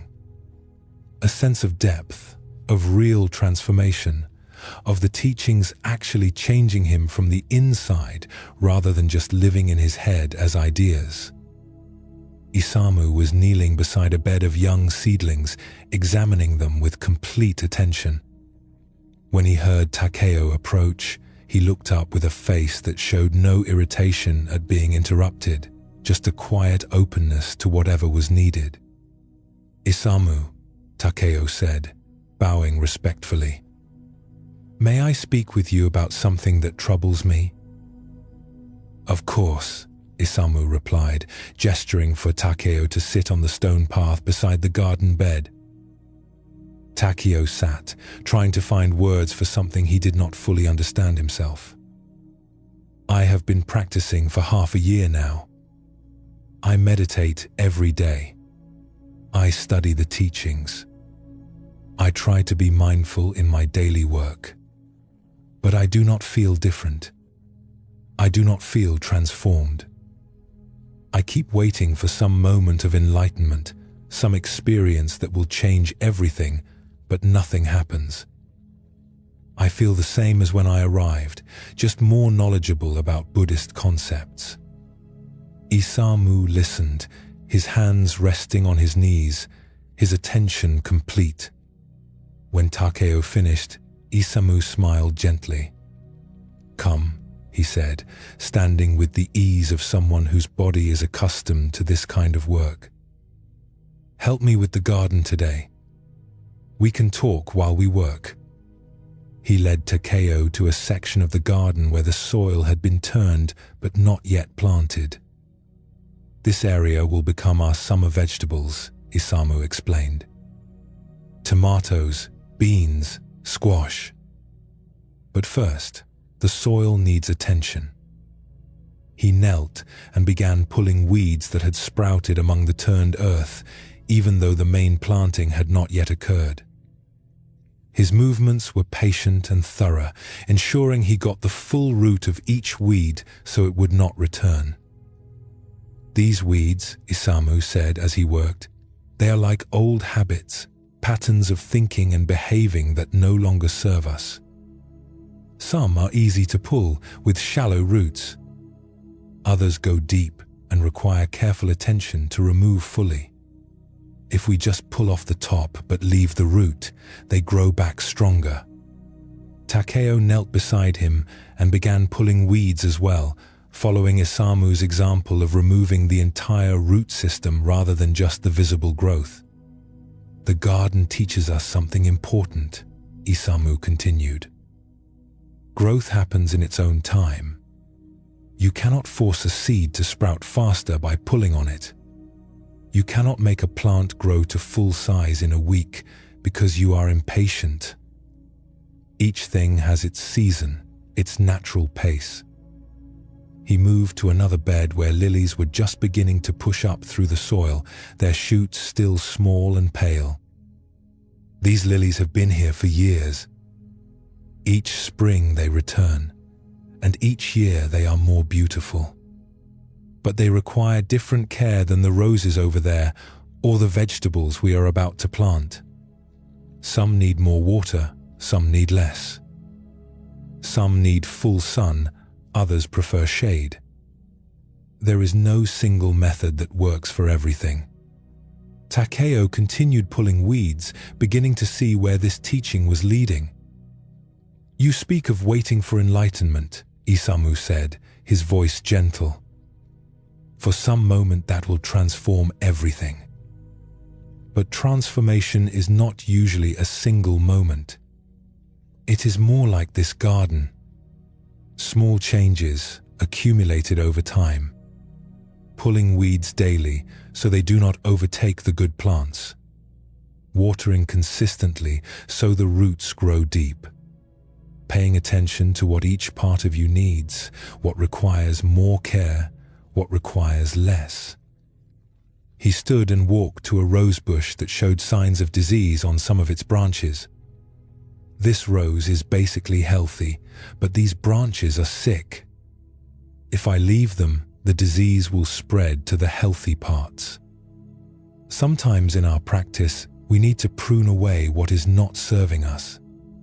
Old relationships that feed our worst tendencies. Activities that drain us without nourishing anything real. Beliefs that limit us or cause suffering.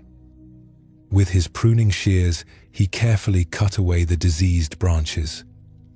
His movements were decisive but not harsh, removing what needed to be removed while preserving the living plant. But pruning is not the only work, Isamu continued. He led Takeo to a section where young seedlings grew in neat rows, barely an inch tall. These are beginnings. New practices you are developing. New ways of seeing or being. They are fragile now and need protection and consistent care. But with time, with daily attention, they will grow strong. He knelt and gently watered the seedlings, the moisture soaking into the soil around their delicate roots. This is what practice is. Not one dramatic moment, but daily attention. Small acts of care, repeated faithfully. Weeding the mind of unhelpful patterns. Pruning away what harms. Takeo felt something shift in his understanding. He had been waiting for a thunderbolt, for some peak experience that would validate his practice. But Isamu was showing him something different. Practice was more like gardening than like lightning. Patient, consistent, attentive work over time, trusting the natural process of growth rather than trying to force immediate results. They worked together for several hours, moving through different tasks in the garden. Each task carried its teaching. When they built a trellis for climbing beans, Isamu spoke about how practice needs structure to support it. When they spread compost around established plants, he talked about how we need nourishment from teachings and teachers and community. When they simply sat in the late afternoon sun, looking at the garden they had tended, he said nothing, letting the peace of the moment speak for itself. As the evening approached and it was time to return to the monastery for the evening meal, Takeo bowed deeply to Isamu. "I understand better now," he said. "I was looking for harvest when I had barely planted the seeds. I wanted the garden to be complete when I had only just begun the work." Isamu smiled. The garden is never complete. Even in winter, when nothing seems to be growing, work is happening beneath the surface. The soil is resting, gathering strength for spring. Seeds are waiting for the right conditions. This is also practice. Sometimes the growth is visible, sometimes it is not. But the work continues, patient and faithful, through all seasons. They walked back to the monastery together, and Takeo felt a strange sense of relief. He did not need to be transformed overnight. He did not need to force some dramatic change. He just needed to tend his inner garden day by day, trusting that growth would come in its own time, according to its own nature. This teaching about inner gardening speaks to something essential in Zen Buddhism, the understanding that practice is not about dramatic achievements, but about consistent care. We often approach spiritual practice the way Takeo did, expecting some moment of enlightenment that will change everything suddenly and completely. When this does not happen, we become discouraged, thinking we are doing something wrong or that practice does not work. But Isamu shows us a different way of understanding. The garden grows slowly, through daily attention and care. No single day of watering makes the plants flourish. No single weeding session clears the garden forever. It is the patient accumulation of small acts performed faithfully over time that creates the conditions for growth. In our own practice, whether we call it meditation or mindfulness or simply paying attention to our lives, the same principle applies. We are tending an inner garden. Some days we pull weeds, noticing unhelpful thoughts or patterns and choosing not to feed them. Some days we water new growth, deliberately practicing kindness or patience or awareness. Some days we prune, letting go of what no longer serves us. Some days we simply sit with what we have cultivated, appreciating the current state of the garden without demanding it be different. The different plants in Isamu's garden, requiring different care, represent the different aspects of ourselves. Some parts need more attention, more gentleness, more time. Other parts are naturally vigorous and need space to grow without interference. There is no single technique that works for everything. We learn through attention and patience what each part of us needs. The young seedlings represent new practices, new ways of being that we are trying to cultivate. They are fragile at first. If we judge them for not being fully grown immediately, we discourage ourselves. If we stop caring for them because they do not show dramatic results right away, they wither. But if we protect them and tend them patiently, they gradually become established, and eventually they can flourish without such intensive care. And perhaps, most importantly, Isamu's teaching reminds us that the garden is never finished. There is no final state of perfection where we have nothing left to tend. Even in winter, when growth is invisible, the work continues beneath the surface. This is not a failure of practice. This is the nature of being alive, of having a mind, of being human. The tending continues through all seasons, and each season has its own beauty and its own requirements. In the mountains where peaks reached above the clouds, there was a practice that some monks followed, a practice of seeking balance between different kinds of understanding. A monk named Goro had dedicated himself to this practice, and it had shaped his life in ways that those who lived in a single place could not quite understand. Goro spent his mornings on the high slopes of the mountain, sometimes climbing to the very summit where the air was thin and the view extended for vast distances. Up there, among the rocks and snow and endless sky, he would sit in meditation. The concerns of daily life seemed very small from that height. Problems that felt overwhelming in the valley appeared insignificant from the peak. From up there, he could see patterns and connections that were invisible at ground level. The broad sweep of things, the big picture, the way everything fit together into a larger whole. But Goro did not stay on the mountain peak. Every afternoon, he would descend to the valley below, to the village where people lived their ordinary lives.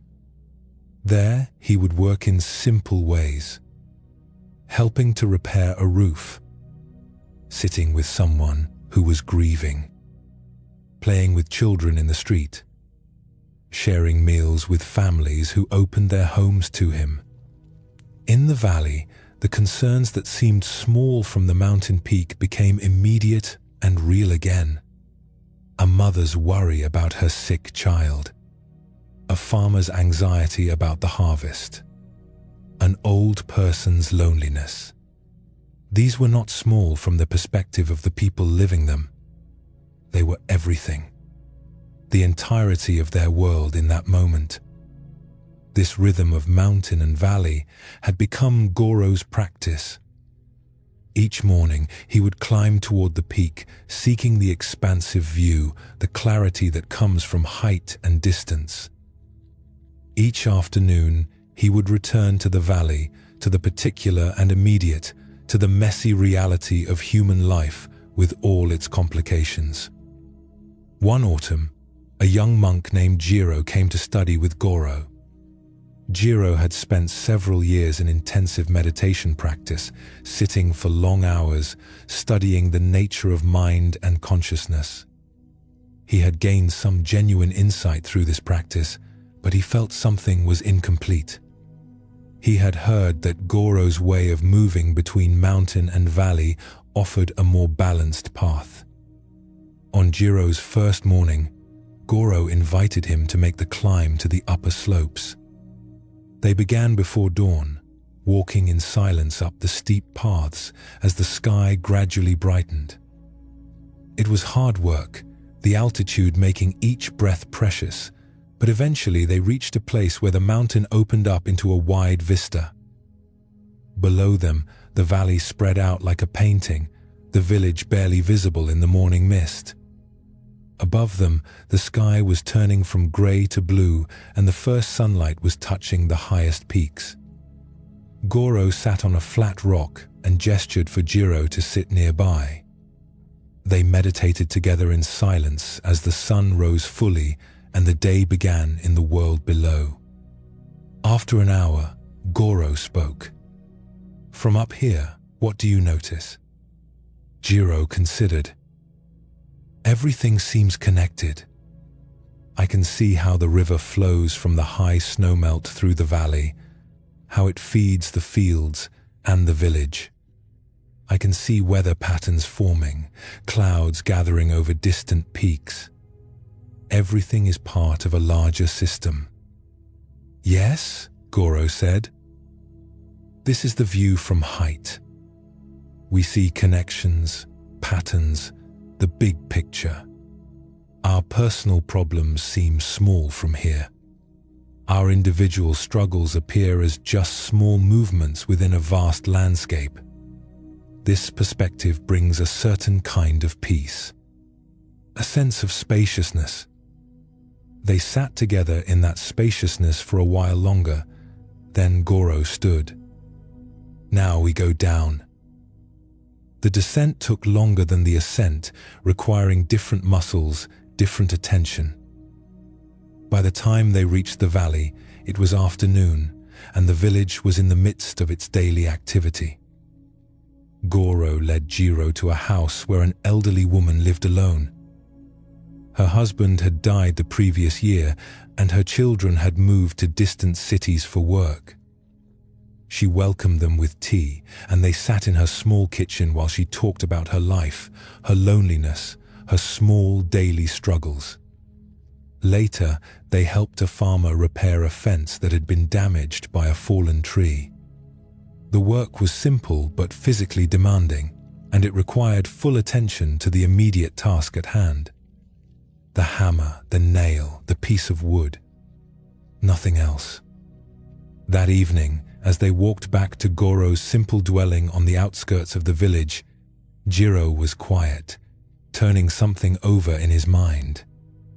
"Teacher," he finally said, "I see what you are showing me, but I am confused. On the mountain, we see that individual problems are small, part of a larger pattern. We touch something vast and impersonal. But in the valley, we give our complete attention to these individual concerns, treating them as important and real. These seem contradictory. Which perspective is true?" Goro smiled. "Both are true. Neither is complete by itself."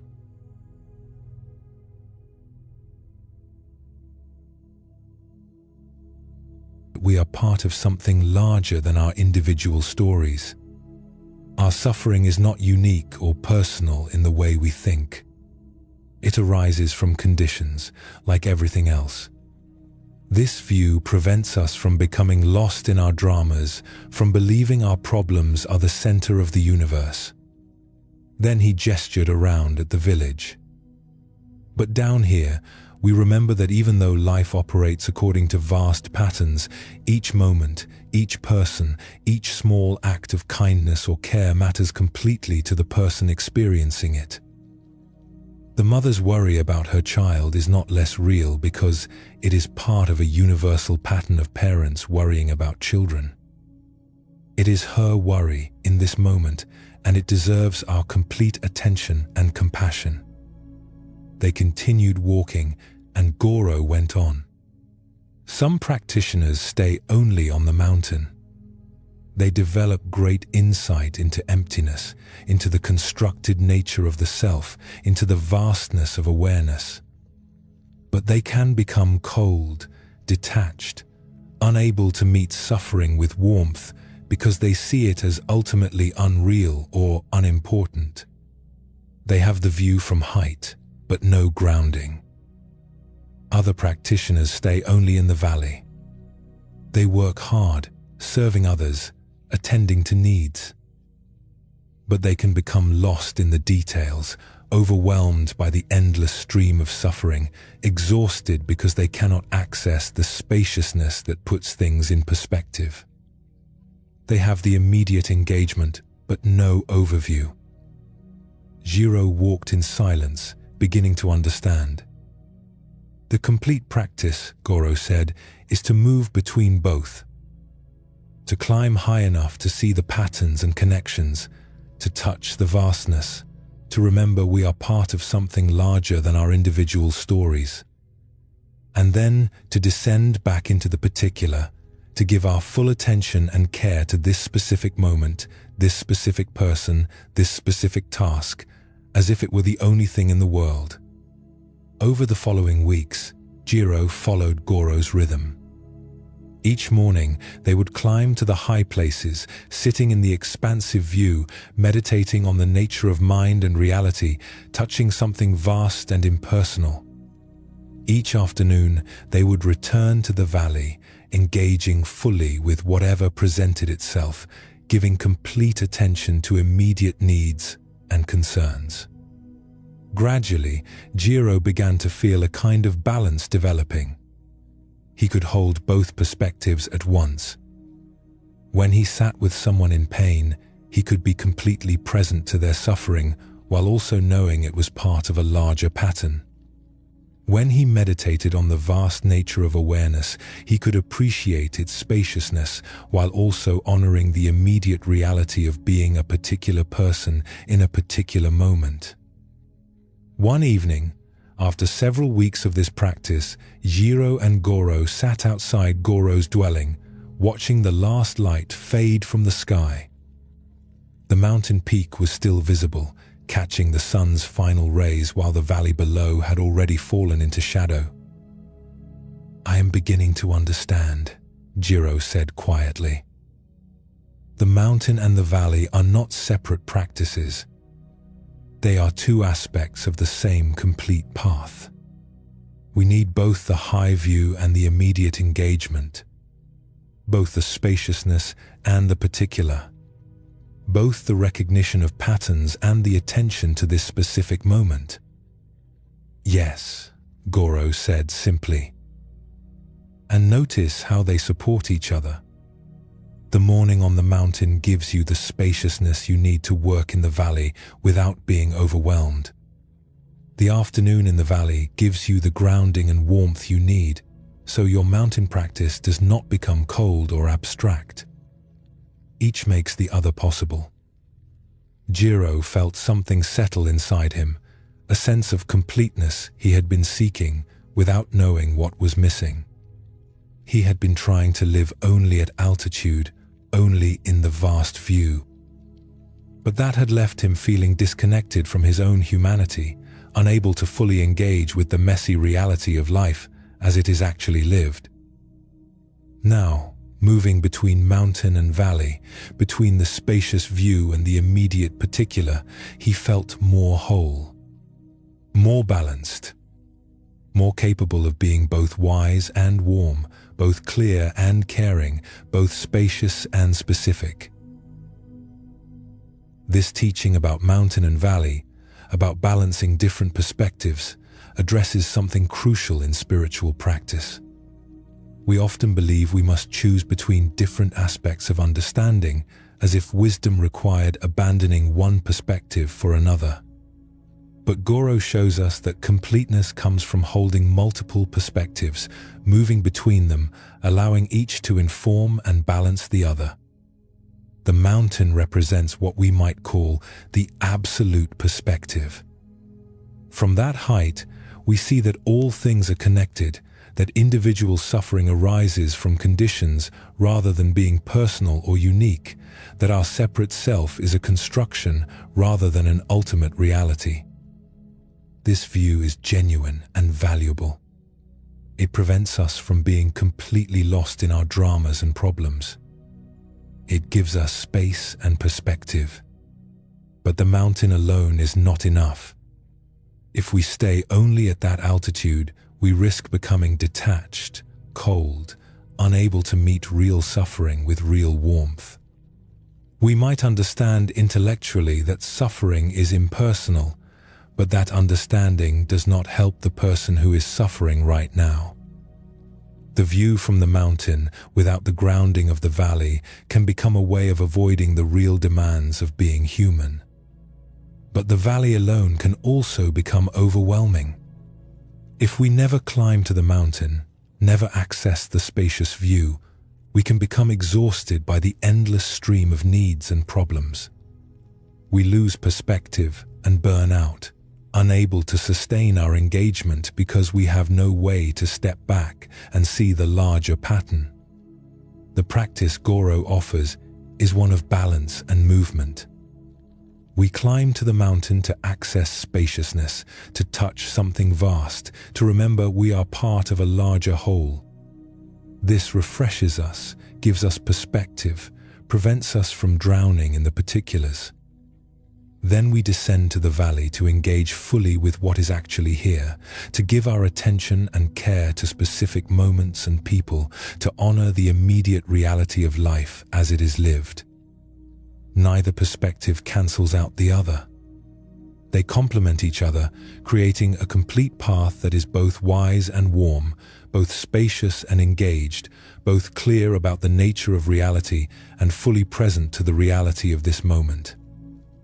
This is the wisdom of moving between mountain and valley, between the vast view and the immediate particular, holding both as aspects of the same complete practice. On a mountain peak where snow remained through all seasons and clouds gathered like thoughts in the mind, there stood an ancient monastery carved partially into the rock itself. The monks who lived there were few, perhaps a dozen at any time, and they lived simply in the harsh climate, their practice focused and their days marked by long hours of meditation and study. A young monk named Saburo arrived at this monastery in his 23rd year. He came with impressive credentials, having studied at a prestigious temple in the capital where he had been recognized as one of the brightest students in his generation. His teachers there had praised his intelligence, his ability to grasp complex philosophical concepts, his skill in debate. He had memorized vast portions of the Buddhist canon and could discuss the subtlest points of doctrine with ease. When Saburo arrived at the mountain monastery, he carried with him not just his few possessions, but also a sense of his own accomplishment. He was aware that he knew more than most monks his age. He was proud of his understanding, his years of study, his intellectual achievements. He did not think of this as arrogance. He simply believed he was recognizing his own abilities accurately. The abbot of the monastery was an old monk named Fumio, perhaps 70 years old, with a face weathered by decades of mountain weather and eyes that seemed to hold depths that were difficult to fathom. When Saburo was brought to meet him, Fumio was sitting in a small room with a single window that looked out onto the snowy peaks. Saburo bowed respectfully and introduced himself, mentioning the temple where he had studied, the texts he had mastered, the recognition he had received from his teachers. Fumio listened quietly, his expression neutral. When Saburo finished, the old abbot simply nodded and said, "Come with me." He led Saburo through the monastery's stone corridors to a storage room where various items were kept. Fumio opened a wooden box and took out a single seed, so small it barely filled the hollow of his palm. "Do you know what this is?" Fumio asked. Saburo looked at the tiny seed. It was unremarkable, brown and oval, with no distinguishing features. "A seed," he said. "Perhaps from a cherry tree, or possibly a plum. Without seeing it grow, it is difficult to identify exactly." "It is a cherry seed," Fumio confirmed. Tell me, what does this seed contain?" Saburo, pleased to demonstrate his knowledge, answered promptly. "It contains the genetic code for a complete cherry tree. All the information needed to grow roots, trunk, branches, leaves, flowers, and eventually more seeds. It contains the potential for the entire life cycle of the tree." "Very good," Fumio said. "You have studied well." He held the seed closer to Saburo. "And tell me, is this seed valuable?" "In a sense, yes," Saburo replied. "It has the potential to become a great tree. But by itself, without soil, water, sun, and time, it is just a seed, is less than #0. 5# is greater than. Its value lies in what it might become, not in what it currently is." Fumio smiled slightly, and something in that smile suggested the lesson had already begun, though Saburo did not yet recognize it. "This seed will be your responsibility," Fumio said, pressing the small seed into Saburo's hand. "Plant it. Care for it. Learn from it. When you understand what it has to teach you, come back and tell me." Saburo took the seed, somewhat puzzled by this assignment. He had expected to be given advanced teachings, to study rare texts, to engage in sophisticated philosophical discussions. But he had been given a seed to plant. It seemed too simple, almost childish. But he respected the abbot enough not to question the instruction. He found a place in the small courtyard where some soil had been gathered in a protected corner, sheltered somewhat from the harsh mountain weather. He planted the seed carefully, watering it, marking the spot so he would remember where it was. Days passed, then weeks. Saburo continued his meditation practice, his study of texts, his daily work around the monastery. But each day he would check the spot where he had planted the seed.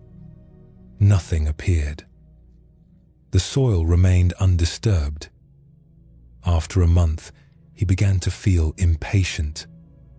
Perhaps the seed was old and would not germinate. Perhaps the mountain climate was too harsh. He considered mentioning this to Fumio, but something stopped him. The abbot had given him this task for a reason, and Saburo sensed that the lesson involved more than just whether the seed would grow. 2 months passed. Still nothing. Saburo continued to water the spot, though he was beginning to feel somewhat foolish doing so.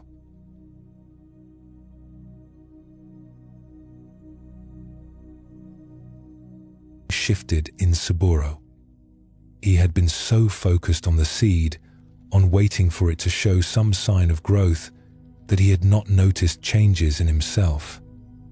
But one morning, during meditation, he realized that his mind had become quieter. The constant mental chatter that had always accompanied his thinking, the voice that commented on everything and judged and compared and analyzed, had diminished.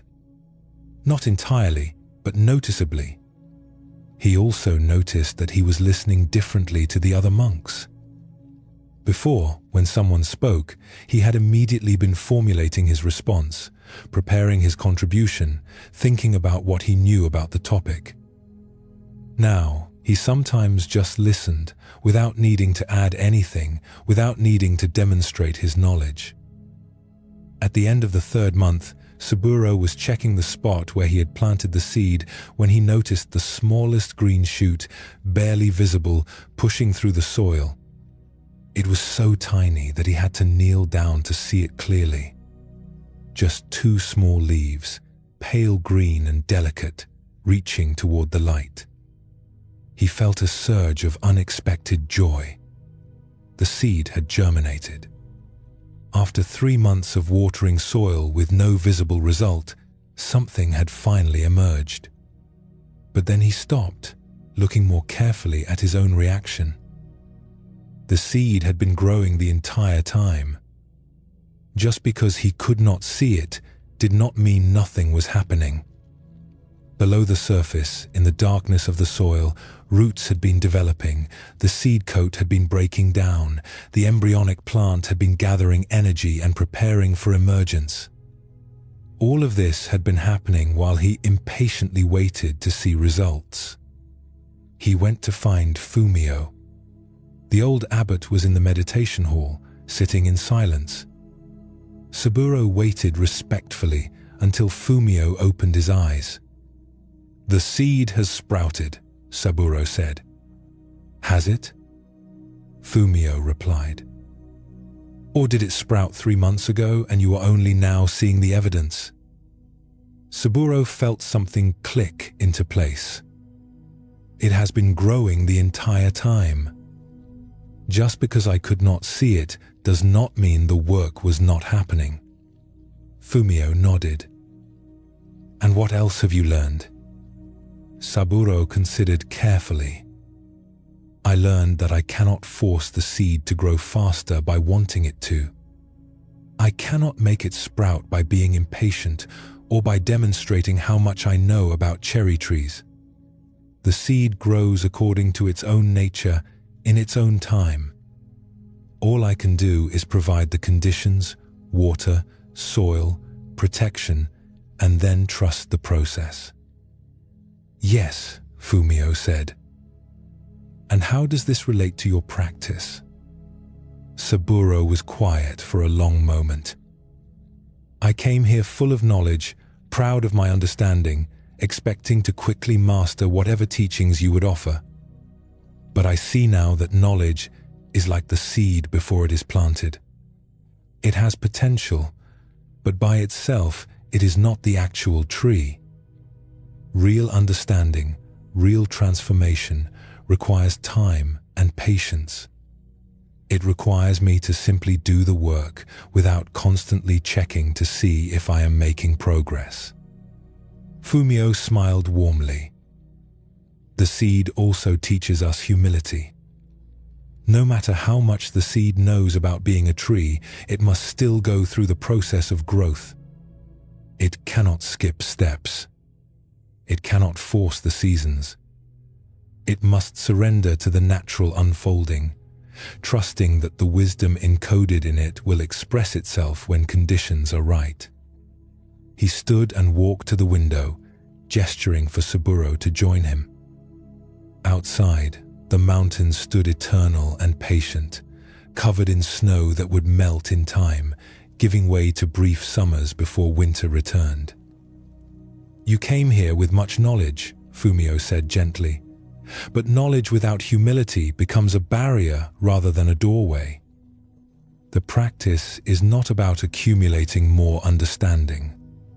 It is about becoming like the soil that receives the seed, open, receptive, patient, willing to do the daily work of practice without demanding immediate visible results, trusting that the deep work is happening even when you cannot see it." Saburo bowed deeply. He understood now why Fumio had given him this particular teaching. His pride in his knowledge had been like a hard shell around the seed, preventing it from softening and opening. The 3 months of watering bare soil had been necessary, not for the seed's growth, but for his own transformation. He had learned to practice without the constant need for validation, without the requirement that his efforts show immediate results. "Continue to care for the tree," Fumio said. "It will take years to grow tall enough to bloom. But you do not need to wait years to understand the teaching. The teaching is here now, in the simple act of providing water and care without attachment to outcomes. This is the practice of humility." This teaching about the seed and the patient work of growth speaks to something essential in Zen Buddhism, the recognition that real transformation cannot be forced or hurried.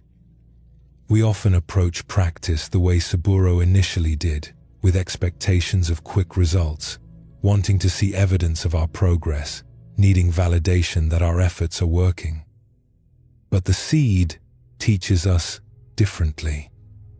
Most of its important work happens in darkness, unseen. The roots develop before any shoot appears above ground. The internal changes precede the external signs.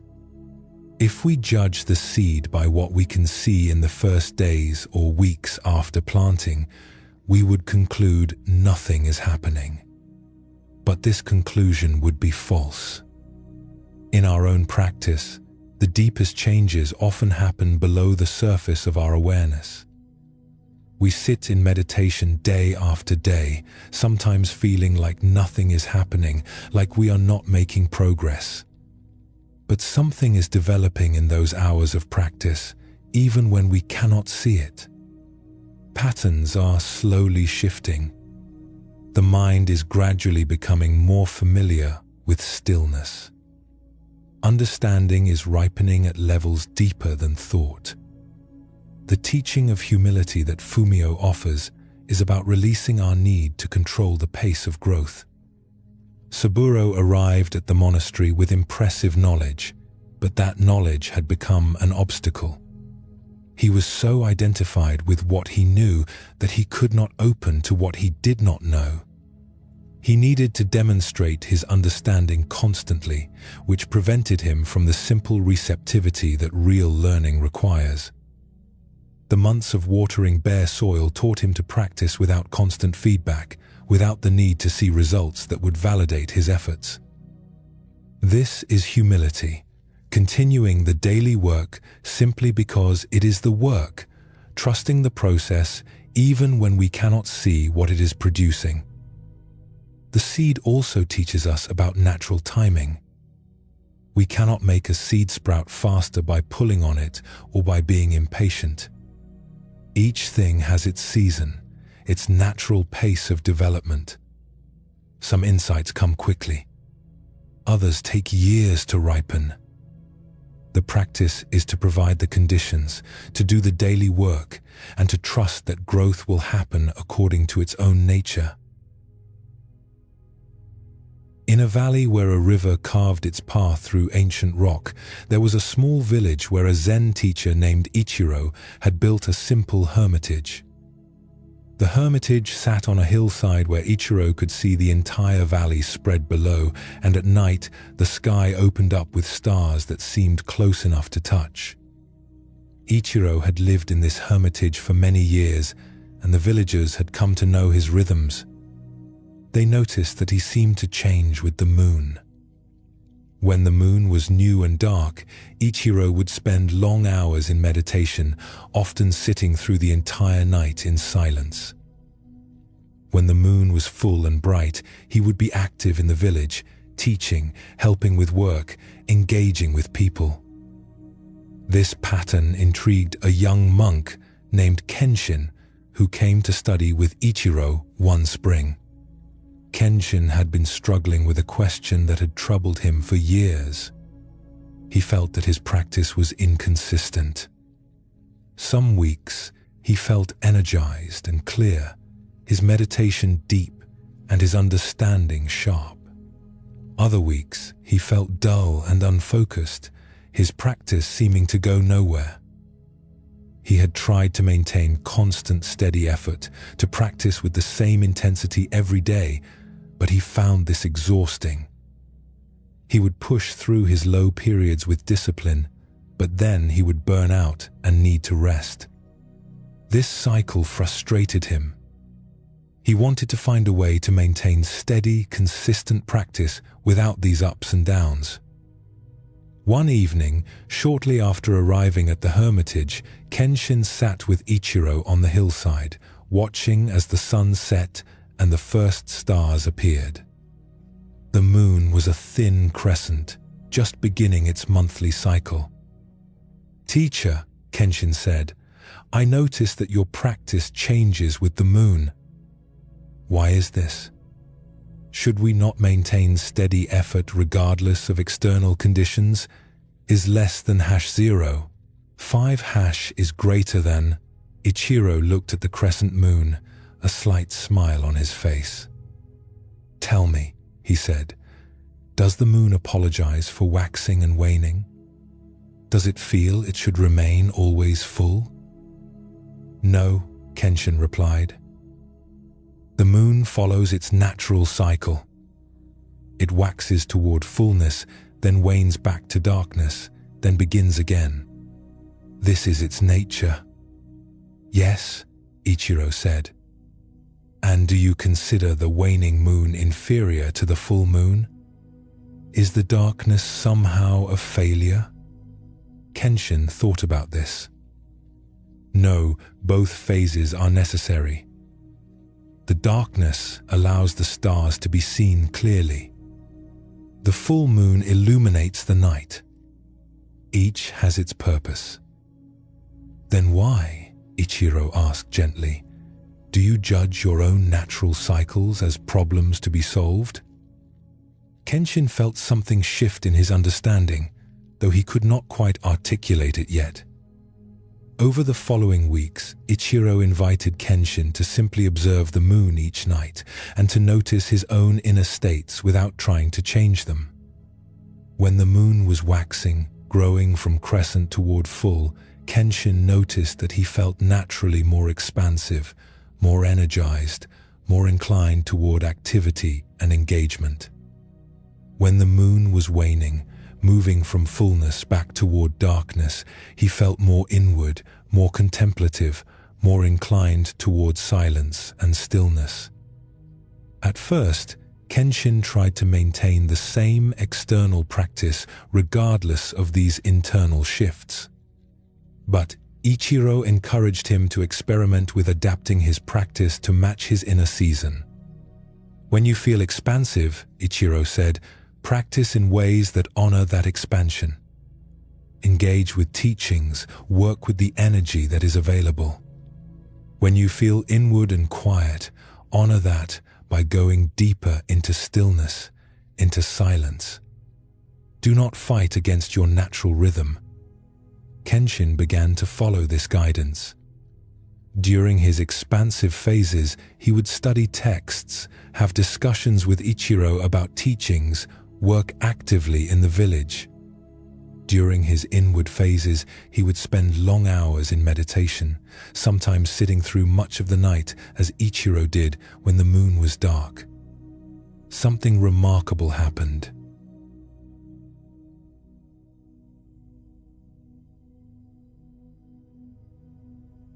He noticed that the insights he gained during deep meditation in his inward times would later inform his more active practice.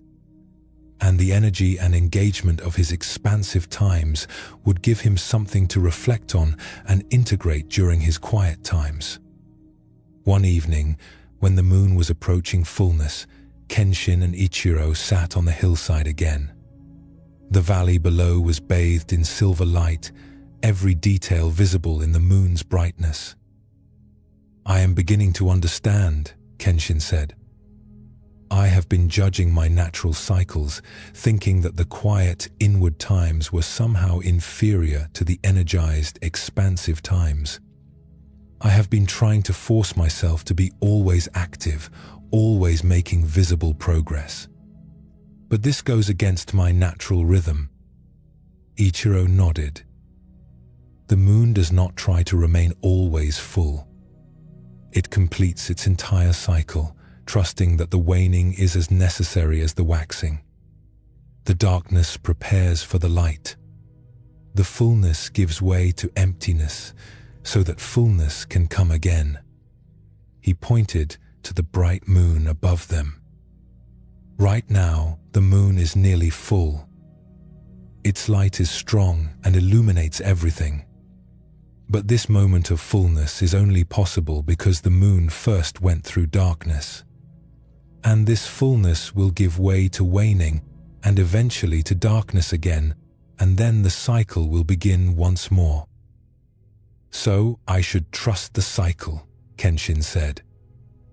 "When I feel inward and quiet, instead of fighting it or judging it as lack of progress, I should go deeper into it, knowing that this phase serves its purpose. And when I feel expansive and energized, I should use that energy fully, knowing it too will pass and give way to another inward time. Yes, Ichiro said. This is practicing with wisdom rather than against your nature.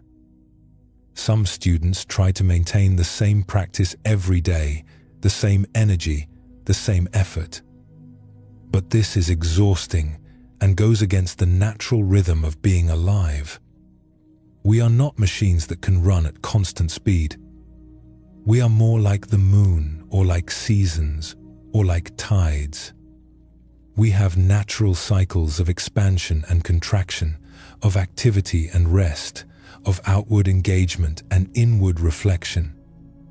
Over the months that followed, Kenshin learned to recognize his own cycles more clearly. He noticed that they roughly followed the moon, though not exactly. Sometimes his inward phases lasted longer. Sometimes his expansive phases were briefer. But instead of fighting these variations, he learned to work with them. When his practice felt deep and powerful, he did not attach to that state or try to make it permanent. He knew it would shift. When his practice felt dull or difficult, he did not despair or judge himself as failing. He knew this phase would also pass, giving way to something different. One night, during a new moon when the sky was completely dark and filled with stars, Kenshin sat in meditation with a depth he had never experienced before. The darkness outside matched a darkness within, not a negative darkness but a profound stillness, like the stillness at the bottom of a deep well. In that darkness, something clarified. He saw that he had been fighting against life itself, trying to be always one way when life requires us to be many ways. He had been trying to be always summer when winter also has its gifts. When he emerged from meditation and found Ichiro sitting outside looking at the stars, Kenshin bowed deeply. "Thank you," he said simply. "I understand now. The cycles are not obstacles to practice. They are the practice. Learning to move with them, to honor each phase, to trust the natural rhythm, this is wisdom." Ichiro smiled in the darkness. "Yes. And now you can stop exhausting yourself trying to be the full moon at all times. You can be what you are in each moment, trusting that the cycle will continue, that what wanes will wax again, that darkness and light both serve the path." The teaching of the waxing and waning moon speaks to something we often resist, the natural cycles of our energy, attention, and capacity. We live in a culture that values constant productivity, steady effort, unchanging performance.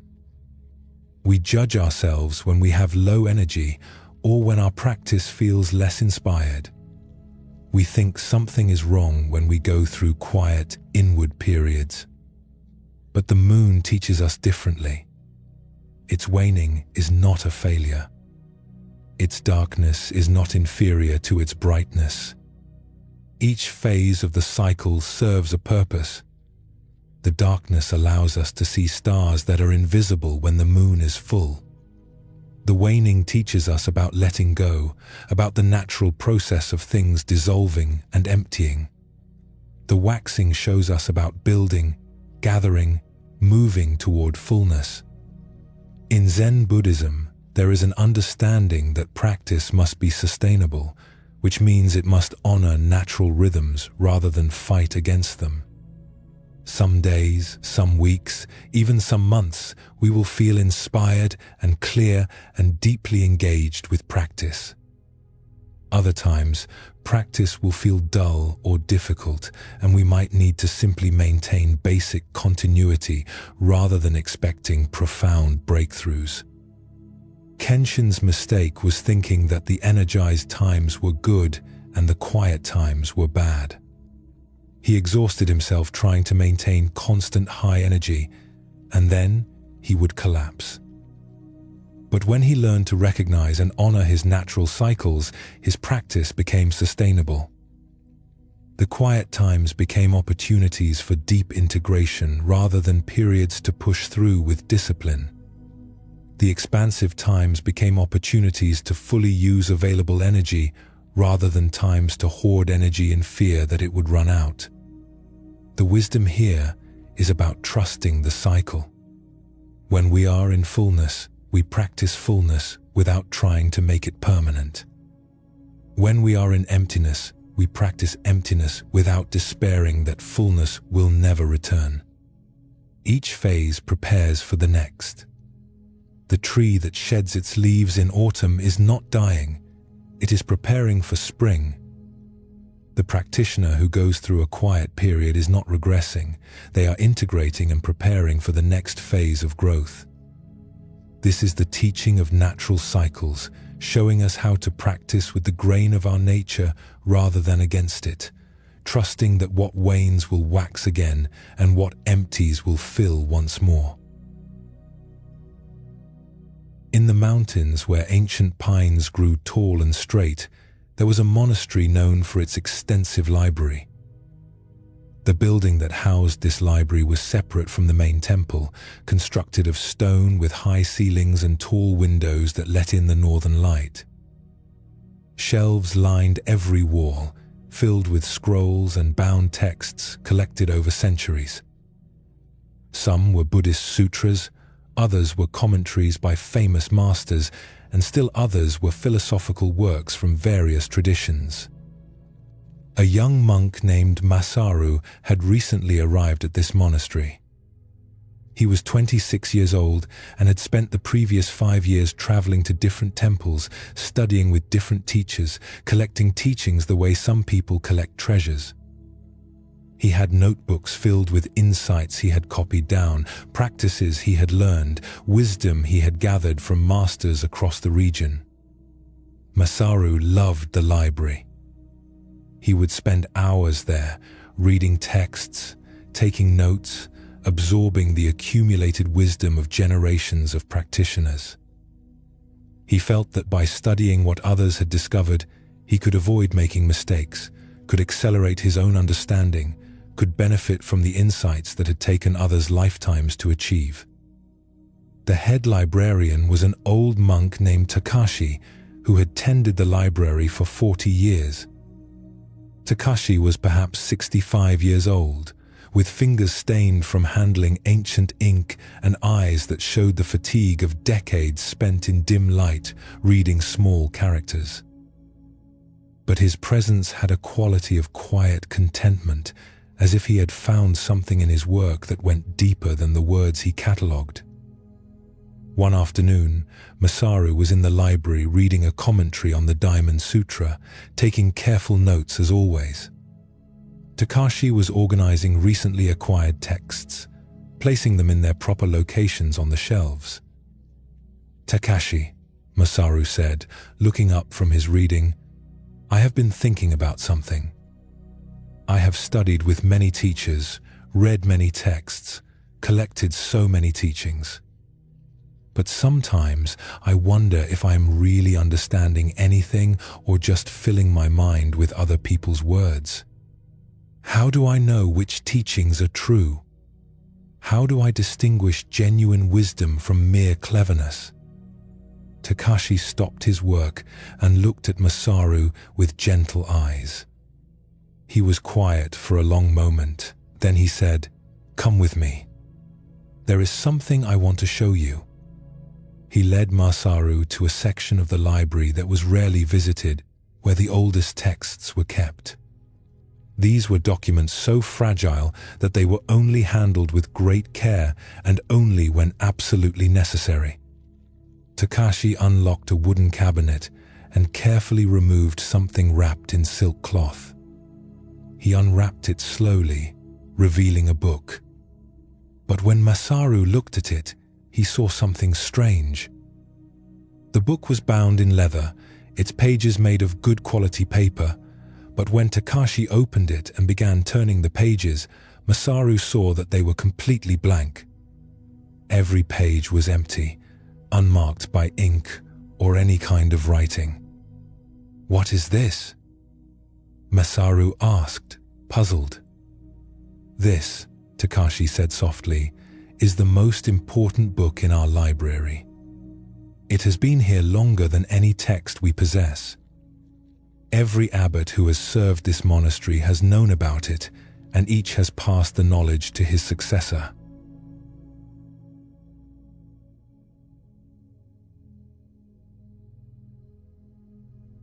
How can it be important? Takashi carefully closed the book and held it so Masaru could see the worn leather cover. This book is empty because it is waiting. It has been waiting for centuries, and it will continue to wait. It represents something that cannot be found in any text, no matter how profound or ancient. He handed the book to Masaru, who took it carefully, feeling the weight of it in his hands. The leather was soft with age, the binding solid, but showing signs of its years. "You come to the library every day," Takashi said, "and you read the words of masters who lived hundreds of years ago. You copy their insights into your notebooks. You memorize their teachings. This is not wrong. There is value in learning from those who practiced before us. But tell me, whose life are you living?" Masaru opened his mouth to answer, then stopped. He was not sure how to respond to this question. "The words in these books," Takashi continued, gesturing around at the filled shelves, "are the words of people who looked deeply into their own experience. They sat with their own minds. They faced their own fears and desires. They discovered their own understanding through their own practice. The books record what they found, but the books are not the finding itself. They are like maps of journeys that other people took." He took the empty book back from Masaru and opened it again to its blank pages.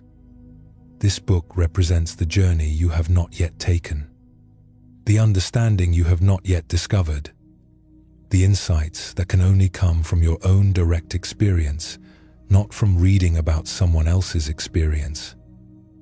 Masaru felt something uncomfortable stirring in his chest. "But surely we should learn from those who came before us. Why reinvent what has already been discovered?" "Yes, we learn from them," Takashi agreed. "We study their methods, we understand their insights. But then we must close the books and live our own lives. We must face our own experience directly. We must fill our own empty book with what we discover, not with copies of what others discovered." He placed the empty book back in its silk wrapping. Every person who practices sincerely will eventually need to stop reading about the path and actually walk it. Every genuine practitioner will have to close the books of others and open their own empty book. This is not rejecting the teachings. It is completing them by making them your own through direct experience. Over the following weeks, Masaru found himself spending less time in the library. Takashi's words had planted something in him, a question that would not go away. He began to notice how much of his practice consisted of comparing his experience to what he had read in books. When he sat in meditation, he was often checking to see if his experience matched what the texts described. When difficulties arose, he would search through his notes for what some master had said about such difficulties rather than meeting the difficulty directly. One evening, Masaru approached Takashi in the library. The old librarian was working by lamplight, as he often did in the evening hours. "Takashi," Masaru said, "I have been thinking about the empty book. I understand what you were showing me.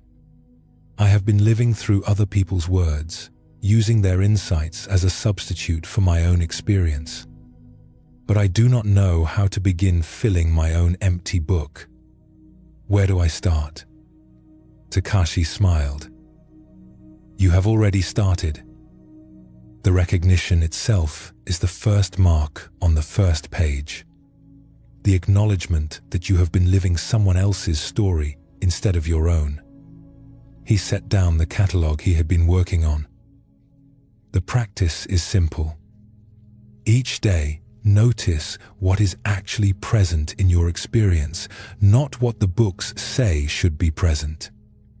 When you sit in meditation and find your mind restless, do not immediately consult a text about restlessness. Just sit with the restlessness itself.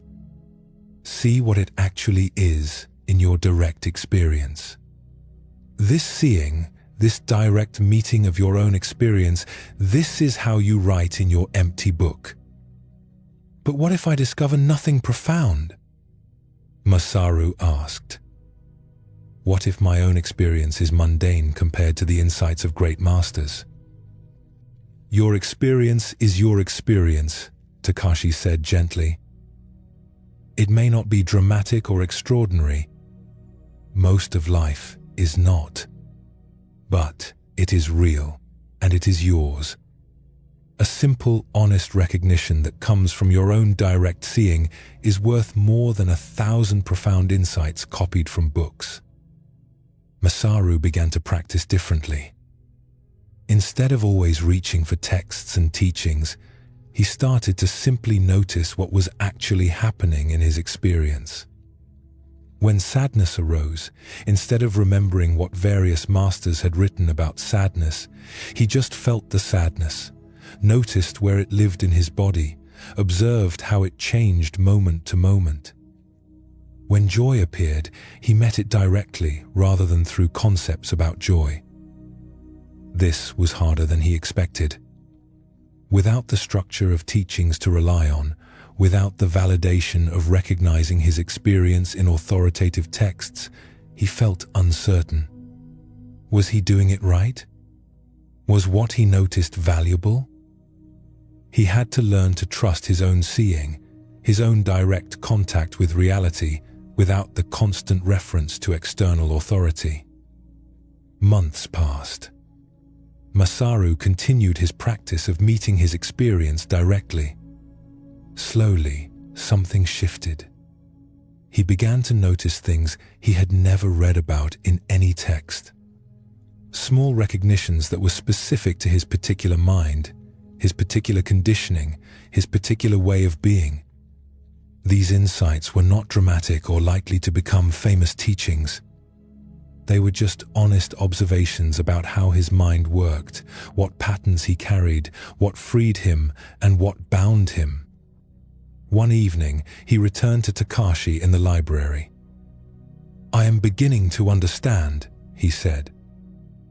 "The empty book is not really empty.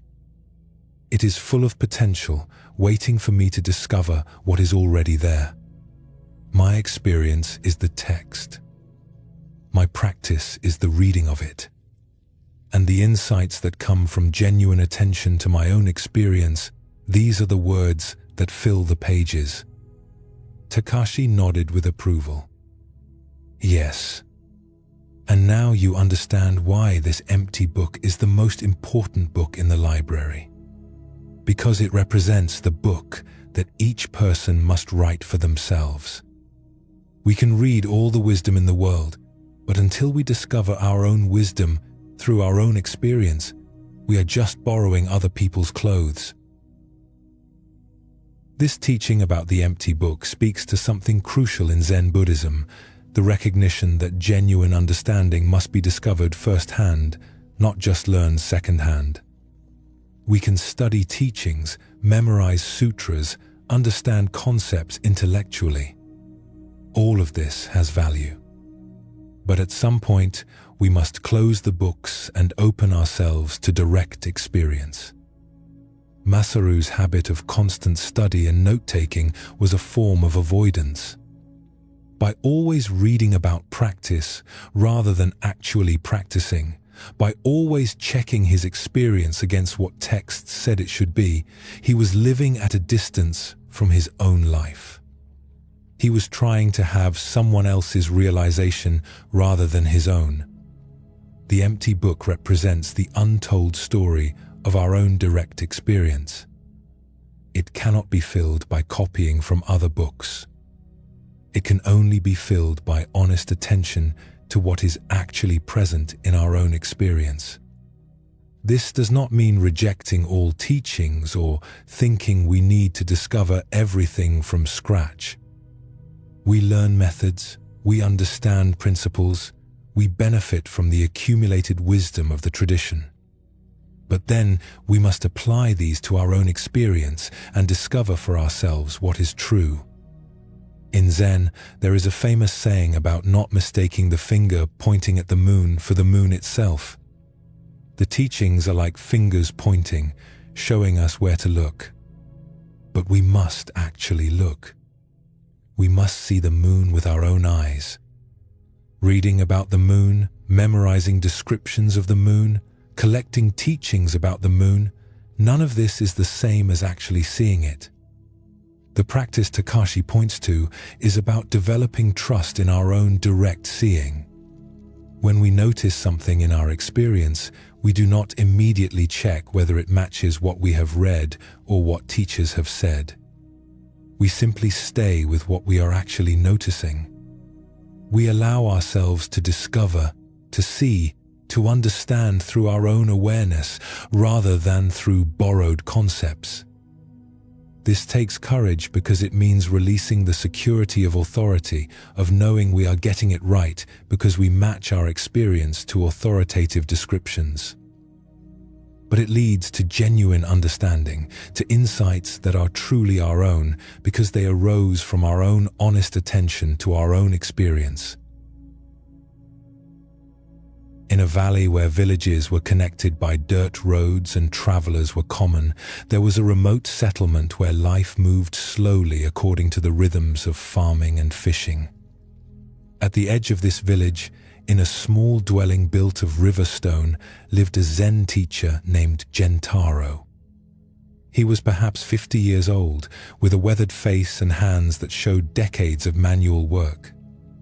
Gentaro was known throughout the region, not for any dramatic teachings or impressive credentials, but for a simple practice he maintained.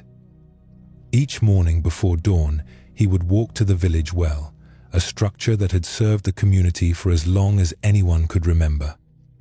The well was deep, its water cold and clear, fed by an underground spring that never ran dry even in the driest summers. Gentaro would lower the wooden bucket on its rope until it touched the water far below, then draw it up filled with fresh water. He would perform this task with complete attention, as if it were a sacred ritual rather than a simple chore. Villagers who saw him noticed that he never seemed hurried, never distracted, always completely present to the act of drawing water from the well. A young monk named Yuji came to study with Gentaro one autumn. Yuji had been practicing for several years and had some experience with meditation and study. But he felt something was missing. He had heard that Gentaro's teaching was different, more direct somehow, and he hoped to discover what he was lacking. When Yuji arrived and asked to study with Gentaro, the teacher simply nodded and said, "Tomorrow morning, before dawn, come with me to the well." The next morning, while stars still filled the sky and the village slept, Yuji met Gentaro at his dwelling. They walked together through the quiet streets to the well, their footsteps the only sound. At the well, Gentaro gestured for Yuji to look down into its depths. Yuji leaned over the stone rim and peered into the darkness below. He could see nothing. The well was so deep that the water was invisible in the darkness.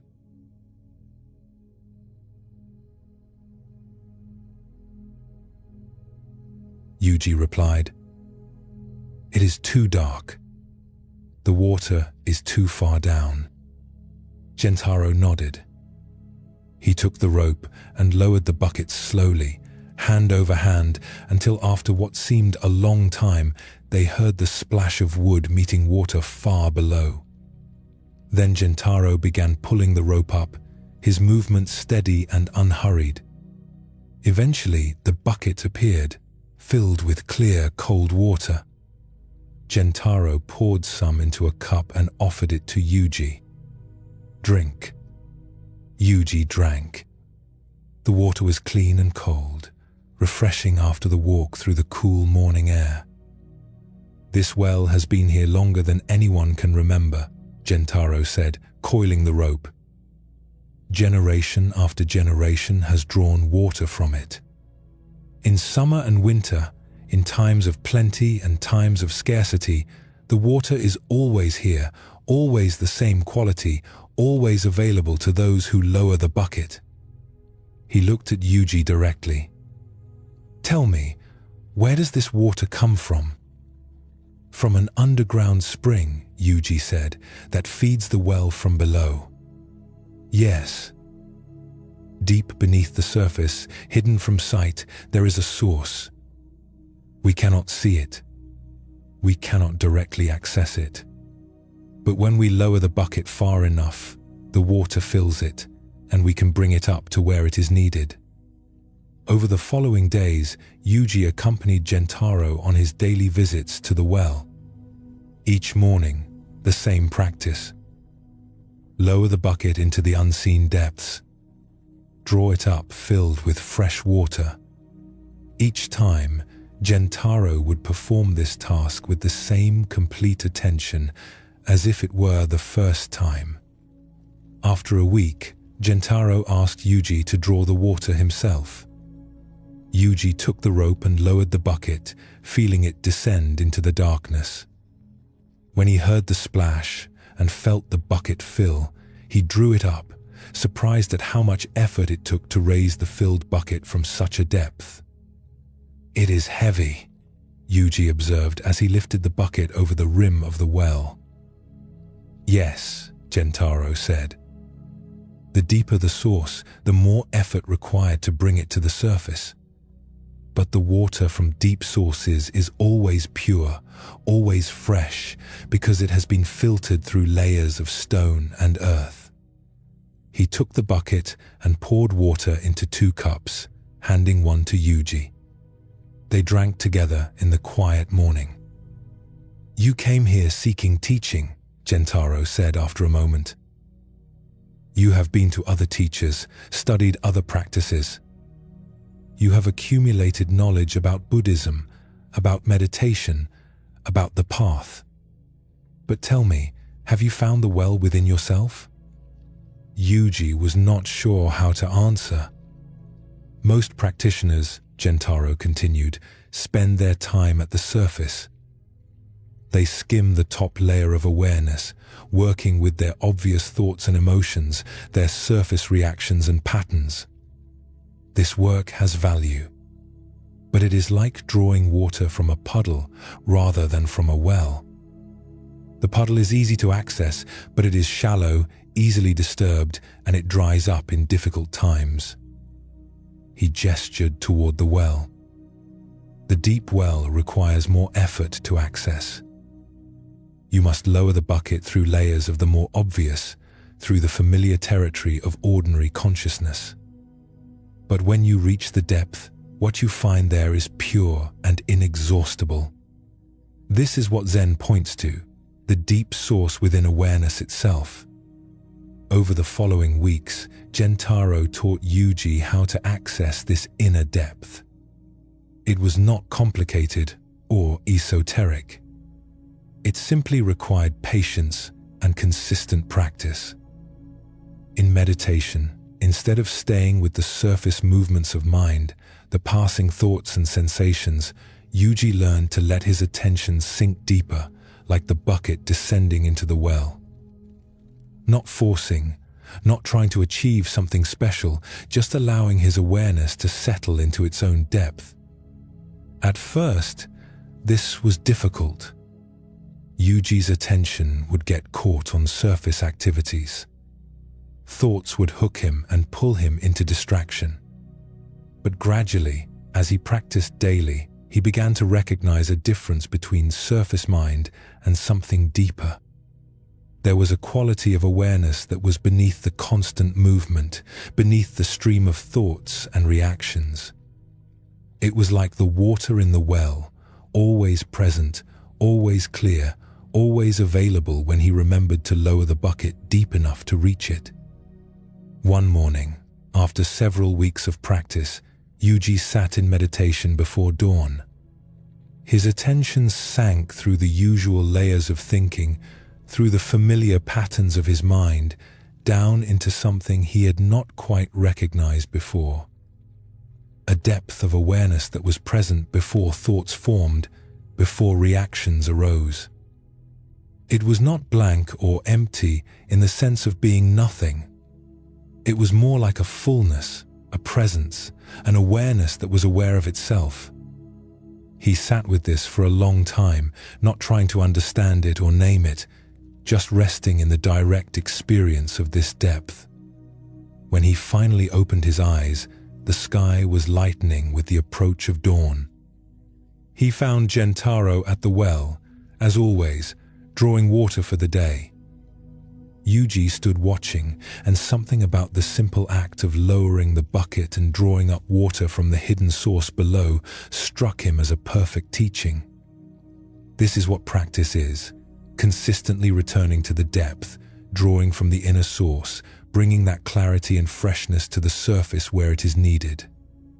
"Teacher," Yuji said, approaching the well, "I think I am beginning to understand. The well is within. The source is always there, always fresh, always available. But I must make the effort to go deep enough to reach it. I cannot just skim the surface and expect to draw from the deepest water." Gentaro nodded, a smile on his weathered face. "Yes. And now you understand why I come here every morning. Not just to get water for daily use, but to remember, to practice the movement from surface to depth, to stay connected to the source that never runs dry." He handed Yuji the bucket.